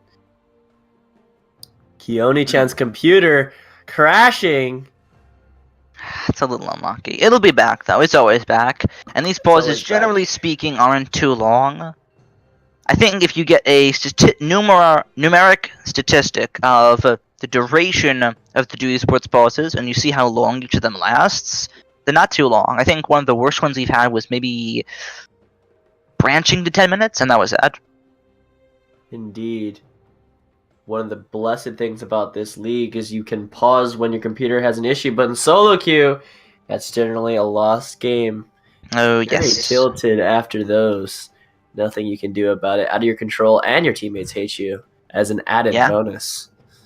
So looking at CTH right now, they are 1 to 10, not massively down in gold, but imagine if you're playing the game, you see 1 to 10, you're not exactly feeling like, whoa, we got this! So what is the shining hope for CTH right now? Well, keep in mind that even though 3k gold, we throw around these kinds of big 1,000 numbers all the time, but most of the time when we're talking about gold deficits and advantages, it's more 25, 30, 35 minutes into the game, where we say, oh, they're only 5k gold down, it's not a big deal. But at 19 minutes in the game, when it's technically still early game and into the early part of mid-game, where people have not completed 2 items yet. 2 items being the biggest spikes in the game generally. 2 item, 3 item spikes in specific. You have this 3k gold deficit, and it's much larger in that reference frame. Fair enough, to put it one way. Definitely, I do agree with you. When you're down 3,000 or 5,000 gold is very impactful. If you're down 3k 10 minutes in, that's pretty big. But if you're down 3k 40 minutes in, exactly. It changes based on the time. Ezreal opting for Blade of the Ruin King as his second item, looking for that on-hit damage, but he has no AD to back it up. Oh, no Skirmisher Saber either. Going for the Stalker's Blade. It's almost as bad as the Moby Boots on Jax Rush when Jax is ahead. But not quite to that extra level. Oh boy, I can tell you're having a splendid time with this. Looking on the side of Rawr, they're ahead. What do they have to keep doing in order to keep CoryInTheHouse 6 feet under? In fact, because I actually just realized that even though Doki for the win on the Sion last game and on the Malzahar this game, even though he took Spellbook, he has not actually utilized the switching function ever. I'm fairly certain he stayed with TP Smite both games the entire duration. Which I think it's the mindset. It's, I have the Spellbook, but am I going to use that? That's what Doku's going for here. It's the threat of the Spellbook. It's like next level psychology right here. Interesting.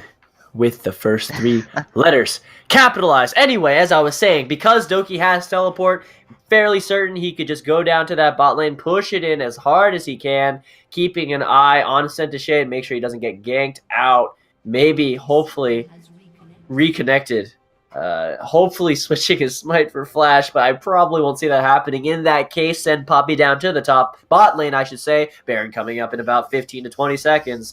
And all you have to do is pressure down that bot lane super hard, maybe even with Doki and Keone-chan. And when they respawn, immediately double teleport to that Baron. And with the Infernal Dragon, with the Xayah, with the Malzahar, with the Sejuani, you can power it down pretty quickly without taking too much damage.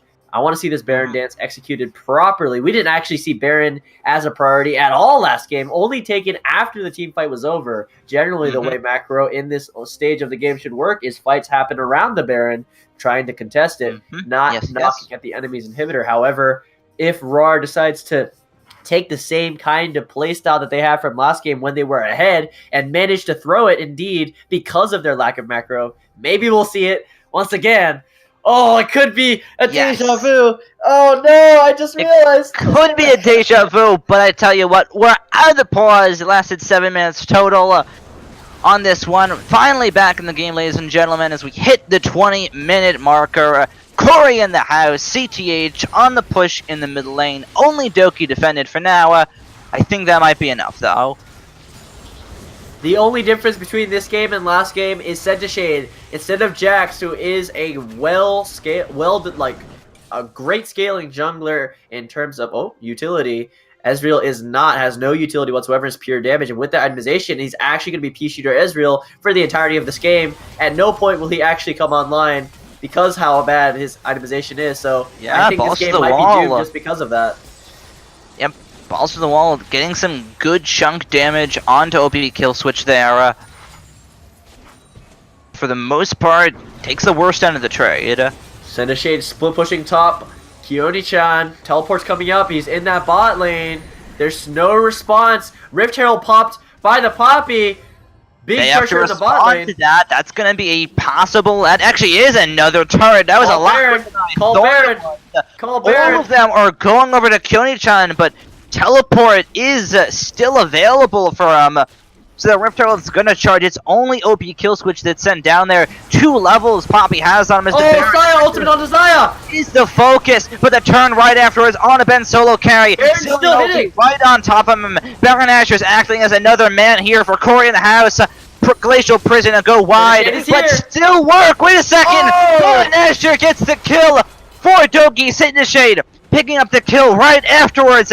And now, Balls to the Wall might be in trouble here, chooses not to, does use the Blast Cone, but gets taken out right afterwards. Oh, the Q is Wait, canceled what? by the vision loss, and it's gone. Alright, there we go. Keone-chan actually didn't teleport! Wait, the Rift Herald didn't stop. It's still up. It's about to go down. But Keone-chan getting rid of the inhibitor 22 minutes in. All they had to do was not have Sejuani be 1 HP for whatever reason, taking that red buff, and have Keone-chan teleport into that top lane, and that is a Baron, but no Baron will be taken. Teams aren't good enough. Instead, we're going to have this game prolonged even more. Ben solo carry with the teleport available can push out that bot lane indefinitely, although he will struggle with the super minions eventually as they stack up. Rylai's completed for the Malzahar, going to be quite a tanky menace in that mid lane with the Seraph's Embrace and the Rylai's respectively. For the Kassadin, though, 201, best team member of CoryInTheHouse. So in terms of KDA, at least, yes, definitely the case. And I'd say wrapping that up, Baron call very, very risky by Rawr. However, Keone-chan got an inhibitor, so in that regard, I'd say worth. Indeed was the correct call, not only because of the split pushing, but because they just had all the resources in the right places. Sejuani was late to the call, though they started it without a tank, so I think they were making, I do believe, Doki tank it, which is not the correct target you want him, Baron, to be hitting. However, the Mountain Dragon here will make Baron easier for both teams. Sion comes in with the engage, coming up for the river! Boy. Cobra King steps up a little too close. There's the Sion ulti. They're trying to focus Doki down on top towards Sion's this on the one. side. Sion's on the side. Glacial Prison locks up the hammer, throws him away. The stun will land, but it's not going to matter. Sion taken low, taken out on this one. OP kill switcher try and get the turn, fails to do so. There's the Arctic Assault right on top of him. The flash away from the decimating smash. Now it might be Seneschade in trouble, forced to back away, and it's just the one kill going over to Rawr. It's still anyone's dragon, though. They're both contesting it. Everyone's low. It's going to be an explosive couple of seconds. Malzahar, shield popped. Poppy's on the side. Taken low on this one. Keone-chan goes in, not able to land the stun, but the dragon now going in favor of Rawr for the positioning. Smite is not available yet. Seneschade could go for the steal. Oh no! He smote the champion!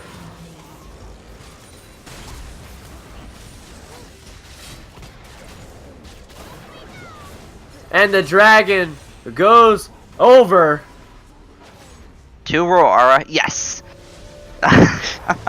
So, very, very back and forth fight.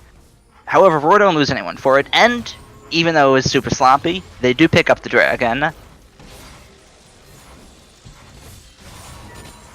I think we cut out there.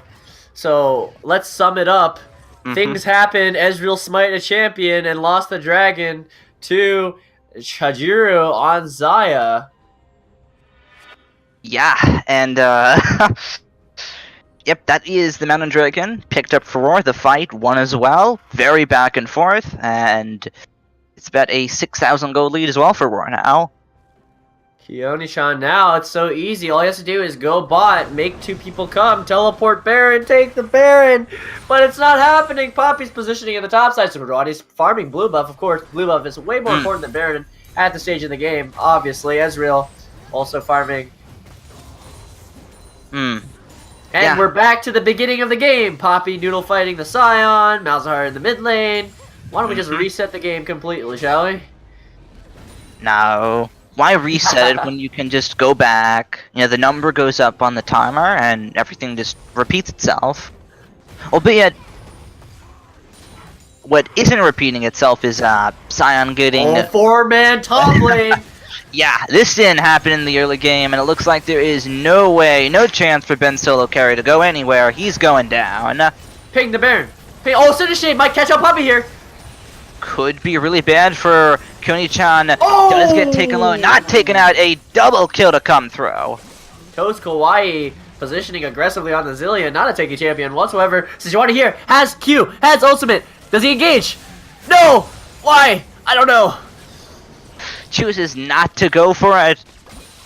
Unfortunately, trap on towards Chijiro. There it is, through the 90 caliber net. That's going to be another kill onto the Caitlyn. Taking the Baron. Another turret Taking for the Baron. Taking the Baron. Taking the Baron. If we all chant it, maybe they'll hear us. Taking the Baron. No! Oh. Get the turret. There we go. And now dive the Israel. Send a shade. Also, wall falls low. Might be able to get a turn kill here. Rawr could have overstayed their welcome. Zillion ulti is on top of them. Rawr way overstaying their welcome here as it gets on them. Kyoni-chan goes down eventually, and Doki, the last one up, gets knocked up. Taken down. Take the Baron! Take the Baron! For the other team now! Take the Baron! They're all dead! Stop back and kill switch! What are you doing? Take the Baron! Oh. Now, gotta clear the wards first. Standard procedure here. You have to clear the wards when all 5 members of the enemy team are dead, yes. Yeah, absolutely. Absolutely, it's obvious. There we go. So, teleport coming in from CoryInTheHouse. There's the mid laner. Gotta make sure you have the HP to do the Baron first. Baron Asher taken low. Absolutely no contest from Rawr, and it does go over to CDH. 5-man Baron taken for CoryInTheHouse, and now, just like last game, the cold lead has been reduced to 2.7k. A couple of dragons in favor of Rawr Esports, and now this is anyone's game once again! Just like last game. Just like last game. But like I said, we gotta keep an eye on this Ezreal. It's not a Jax, so not going to be not a Jax, and I see Last Whisper in my eye. Last Whisper on Ezreal. Oh no. Key shooter Ezreal is here to save the day, my friends. Goodness gracious. So, Last Whisper picked up by Seneschal. That's going to help him pound down the Sejuani a lot quicker. Clearly, he did not like the Thornmail purchase. I 100% agree with this. Last Whisper picked up right here. Sejuani into 3 members. There it is. The damage onto Doki. Stopwatch to come through. Big bomb. But it's not going to matter at all. Chijiro taken low, taken out. Ace and a hole to come through. The damage. OP kill switch doing damage in this fight. That's a triple kill for Kassadin. Might just be some more if he has to go back in the fight. There's the Zillion ulti. Stops Kyoni-chan from going in automatically right there. Does get the kill, but goes down right afterwards as it is a total of 4 kills to come through for CTH. And that is a 1 for 4. Poppy managed to get that 1 kill onto kill switch, timing the Zillion ult pretty well. Actually, set a shade E forward. Oh, headache remedy, way too close. Ace in the hole, not even necessary. That's the ace for CTH as they start whacking down some turrets. They have Baron. They can actually get a lot here. They can. The minions are doing their work on the top half. The damage and lack of members that are up from Rawr is making the objective control suddenly equalized from both of these teams 6-6. 3k gold lead for CoryInTheHouse for the whole game. It was Rawr's game, but now, just like last game, from all odds, they managed to throw it. Now the dragon, the Inferno Dragon at that, started up by CoryInTheHouse and taken by them as well. Twitch chat having our casters back mentioned Doki switch smite to exhaust. They're scared of losing this game. He has not committed to his strategy. They do not want to lose the game that they had a 5k goal lead in for the entirety of it. Oh, their mentality is cracking. They're tilting. What do you feel about the exhaust? Exhaust could be useful against the Kassadin and Ezreal as well, but where's the flash? The flash is more useful. You can flash ultimate on Malzahar, being one of the strongest single target abilities in the game. Why would I do that when I can exhaust them and then allow myself to never grasp? I can't say flash never grasp. To then never grasp. You have no flash.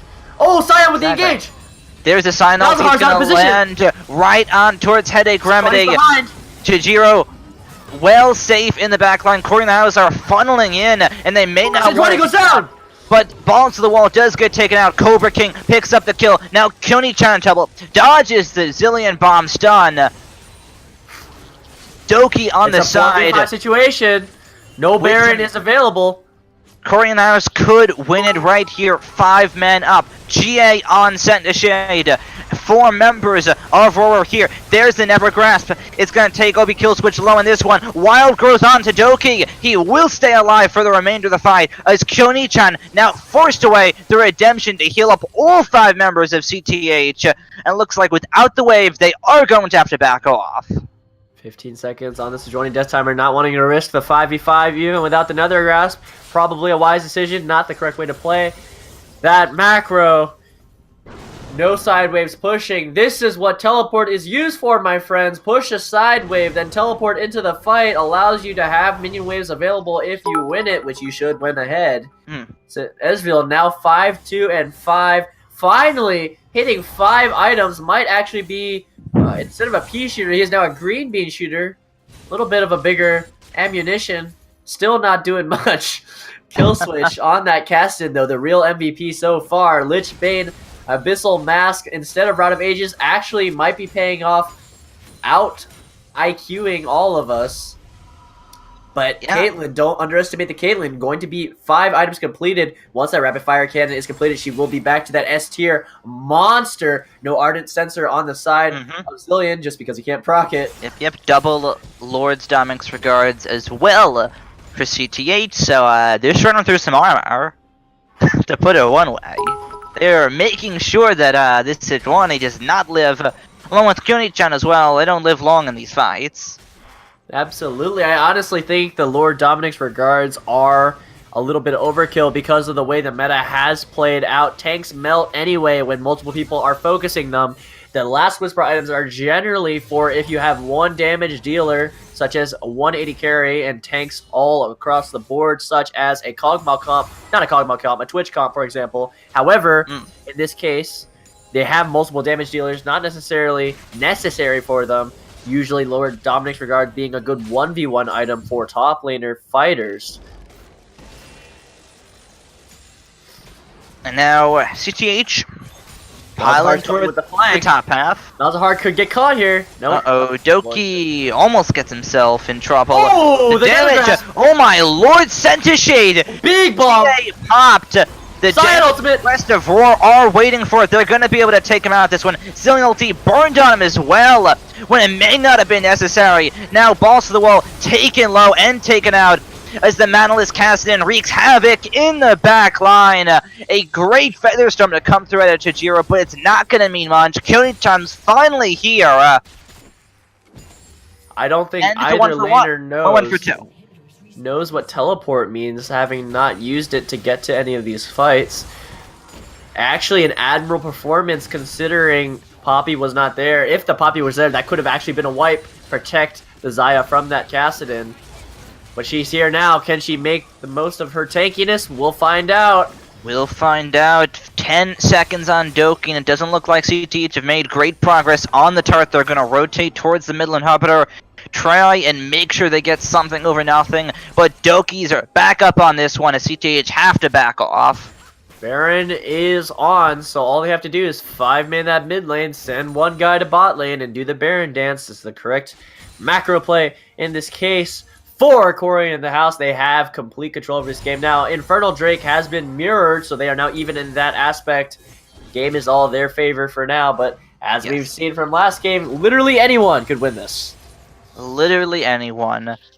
Now, I'm going to ask you, for Rawr, some of the fights not going in their favor. CoryInTheHouse picking up some gold leads, might be picking up a second Baron soon. What do Rawr have to do in order to turn this back around? Malzahar, Nethergrass being one of the strongest abilities in the game, especially late game when you have multiple people banging on one target. They need to set up a 5v5 team fight with proper vision, and especially if someone overcommits from either Kill Switch, Seneshade, or Ben Solo Carry, they can really blow them up quickly. Seneshade has no GA from that last fight. Definitely can prioritize that Ezreal jungle, take him out. However, Caitlyn is always going to be a menace, firing forever in that backline. Really no way to deal with her. Have to get through the Sion, Kassadin, and Ezreal first, and the Zillion ult as well. Oh my. Alright, so Rawr have full knowledge that the Baron is up, and they're going for the Elder. Oh boy. Oh my. CoryInTheHouse running it down mid lane. They're gonna run down mid as the rest of Rawr go for the Baron. It's only Kyoni-chan in the mid lane, but you're not so tanky when there's 5 people on you. Kyoni-chan in all sorts of trouble. They're drawing them into the base. Rawr have picked up the Elder Dragon as the inhibitor of the focus. It will go down. And surprisingly, that's not too big of a trade-off unless Doki gets picked off here. Mal's no flash. Uh-oh. Doki will be able to get to the coverage of his turret. There's the Self's Embrace. Ace in the hole to come through. Stopwatch looks great out of Doki as he will be able to survive the lockdown on a Ben solo carry underneath the turret. Won't be able to take him out. A good save to coming from Rawr. Chijiro now looking for a kill, looking for blood. GA from the Zillion on towards Ben solo carry. It's not going to get popped, but that was an incredible save. Great. Zanya's actually almost turns the fight in his favor there. Who needs flash when you have godlike Zanya mechanics? That Elder Dragon 4 inhibitor actually not a bad trade. No, and if you're looking at this, you have to ask yourself, CTH. Oh, the Baron started! Well, Baron started, but this time Rawr are in position. Last time they were at the Elder Dragon, Baron could have been there for CTH. Now Rawr are fully aware of this, and CTH have to back off. Everyone is still full HP though, so it could be anyone's Baron. Pink wards will be cleared out. Oh boy, and once again, we are very, very close to 40 minutes. So, buckle down, we might be here for another 40, or we might be here for another 4. Don't even mention it! The longest game in Dewey's history, longest game in Dewey's Sports history, I believe, was 56 minutes, and it was indeed played this season. So, if we can reach the distance of 20 more minutes, that would be pretty scary, but it isn't impossible. Oh, Doki with the Nether Grasp! Oh, wow. Doki with the Nether Grasp on OP kill switch forces the stopwatch onto this one. Cobra King picks up a kill, gets taken out right afterwards. As it's not gonna be Tots Kawaii that gets taken out. There it is. In the back. Cyan to come through. They're not going to be able to catch out Chijiro, and they will be able to kill Zillion. Taken out by Kyoni-chan. The kite away from Chijiro. The passive's not going to kill anyone, and Rawr picked up 2 more kills. This is a 2v4 situation. They could end the game here. They could. 33 seconds on the Cobra King. The turret, now the focus. Chijiro flying the feathers at the backside of it. There's another grasp on OP kill switch. If they can kill him, they could possibly end it right there. He's able to rip walk away, and then they are able to turn around. The inhibitor does go down for Rawr. A hit on a Send a Shade. OP kill switch goes in, goes out right afterwards though. And Send a Shade not going to be able to pick up any more. Sejuani too tanky, it's not going to matter. And Rawr do pick up the inhibitor. They might look to turn on this one. Able to get the kill. Way too close out of Chijiro. Now the GA popped. Falls to the wall. Waits there a little too long. Forced to flash away. And I think that's, for now, the end of the chaos. It looks like they're going to go for that Baron, though. Sion's teleporting aggressively. Caitlyn and Ezreal moving towards it. This could be a Baron for CoryInTheHouse. Oh, that is a Baron. I don't think there's any way for stop it. 3 more members of CTH to pile through. Gotta get the blue buff for Doki and Kyoni-chan is available, but this might be too quick for them to stop. Might be too quick. Headache remedy. Sejuani's moving up from mid lane. They're moving up, but they have to run to the Baron quickly. They're running through it. Baron Asher taken low. It's below 1,000, and it will be picked up by CTH. Oh, team fight might pop out here. Team fight, if you're Rawr, you don't want a team fight. You need to back away, and that is exactly what they're able to do. Are they really going to run it down mid with this Baron? They might. They might. Cassidy's pushing out bot lane. This is the correct way to do it. Wait for Cassidy to get to that tower, and you're in position to end this game, finally. Teleport comes in for Cassidy. 5 minute bot lane. 5 minute mid lane, baby. Let's go. CTH are looking to end it right here with Baron Nashor as a 5-man squad. They say we want a group, and they do exactly that. Oh my lord, this could be anyone's fight. When you force 5v5 like this, it's a 50-50 essentially, and who can win this team fight? Team fight breaks out, Sejuani engages! There's the initiation from balls to the wall. Not going to be able to land anything. There is the Glacial Prison onto the Zillion, but it's not going to do anything. So that's a big initiation tool, this time down for Rawr. They might actually not have enough damage in this composition. Inhibitor respawns as well. That's awfully convenient for Rawr, as they now have to focus that instead of what could have been the Nexus turrets. The Redemption to come down. Oh, Nether Grasp lands! Nether on OP kill switch. They're going straight from the GA, from the Zillion, lands on them. They're not going to be able to land the timing perfectly, but OP kill switch in all sorts of trouble. Sejuani goes down. Doki with the stopwatch. Same thing for OP kill switch though. Chijiro picks up a kill. The savior of the fight, OP kill switch, has not gone down, and it looks like he's not going to start anytime soon.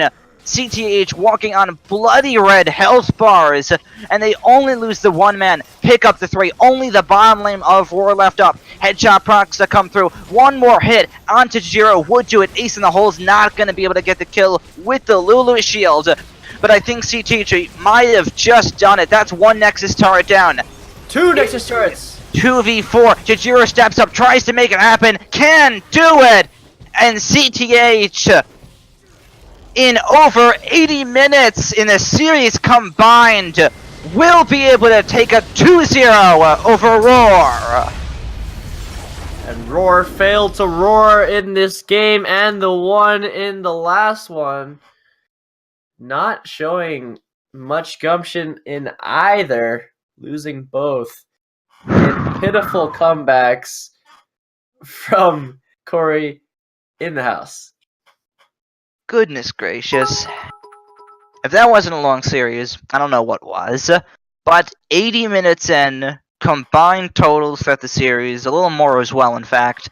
CoryInTheHouse finally pick up a 2-0 after the several weeks of hardship that they've went through. And I think that's very much a relief for them, a relief for us as the casters.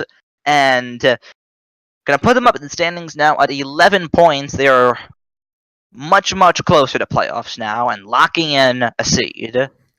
But one thing to mention though is a lot of the play shown in these two games was less of CoryInTheHouse making good plays and more about them watching their enemy Rawr make mistakes. So hopefully in the next couple of weeks we can see some more proactive good play from CoryInTheHouse to make them truly a playoff level team.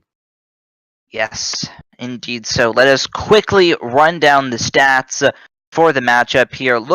Going straight to the vision score. Highest vision score in the game does go towards the Lulu. 72. Actually, no, it's not 7. No, I'm lying to you. It goes to the Zillion. 92. I can't read my numbers properly after all of that madness. Good stuff to come out of Totsukawa. Good vision control by CTH. It was a long, hard drawn out series, but they do come out with the 2-0. Absolutely. Vision score being skewed both games, so definitely props to the support in that regard for CoryInTheHouse. Damage charts. Zaya did a lot of work, and like I said, when you're running an LCS composition like that, top and jungle are tanks and mid lane is utility, you rely so much on your AD carry to do the damage necessary, and in this level of play, that AD carry is just too much weight for him to handle. So I think running this kind of composition is very risky. Of course, the Ezreal pulled through some damage there. Yes, and of course, while we cannot whatsoever have an interview, if you had a vote for an MVP on the series, who would you throw? Or a standout player, I should say. I definitely have to give it to the Caitlyn in both games, playing strong. Cobra King on the Caitlyn, even though Killswitch did so well in the second game, showing up in the first game he played, who did he play in the first game? The OP Killswitch was on, that was before no, that was not the roster switch. Killswitch played Talia. That's right. Yes, Talia. So Talia not showing too much in terms of, he made that massive play that won us that fight. So because of just consistent play throughout both matches, I'd have to give it to Cobra King with a close second for Killswitch's performance in this game. All right. I, too, will agree with you. Cobra King, other than the positioning against the Syndra, played strong throughout the series. And I tell you what, if you loved Duo Esports, we have even more coming up at you today as well on the stream. Coming up next will be none other than the new team, Black Magic Gaming versus ESG Genesis themselves. I think it's time we quickly sign off on the cast here. My name is Blaze. I was your play-by-play caster. My name is Draxion. I was your color commentator.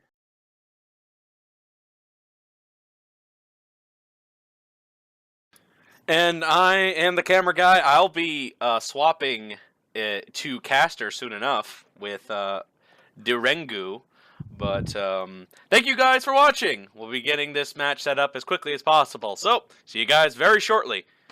Can't wait for match 2. See ya!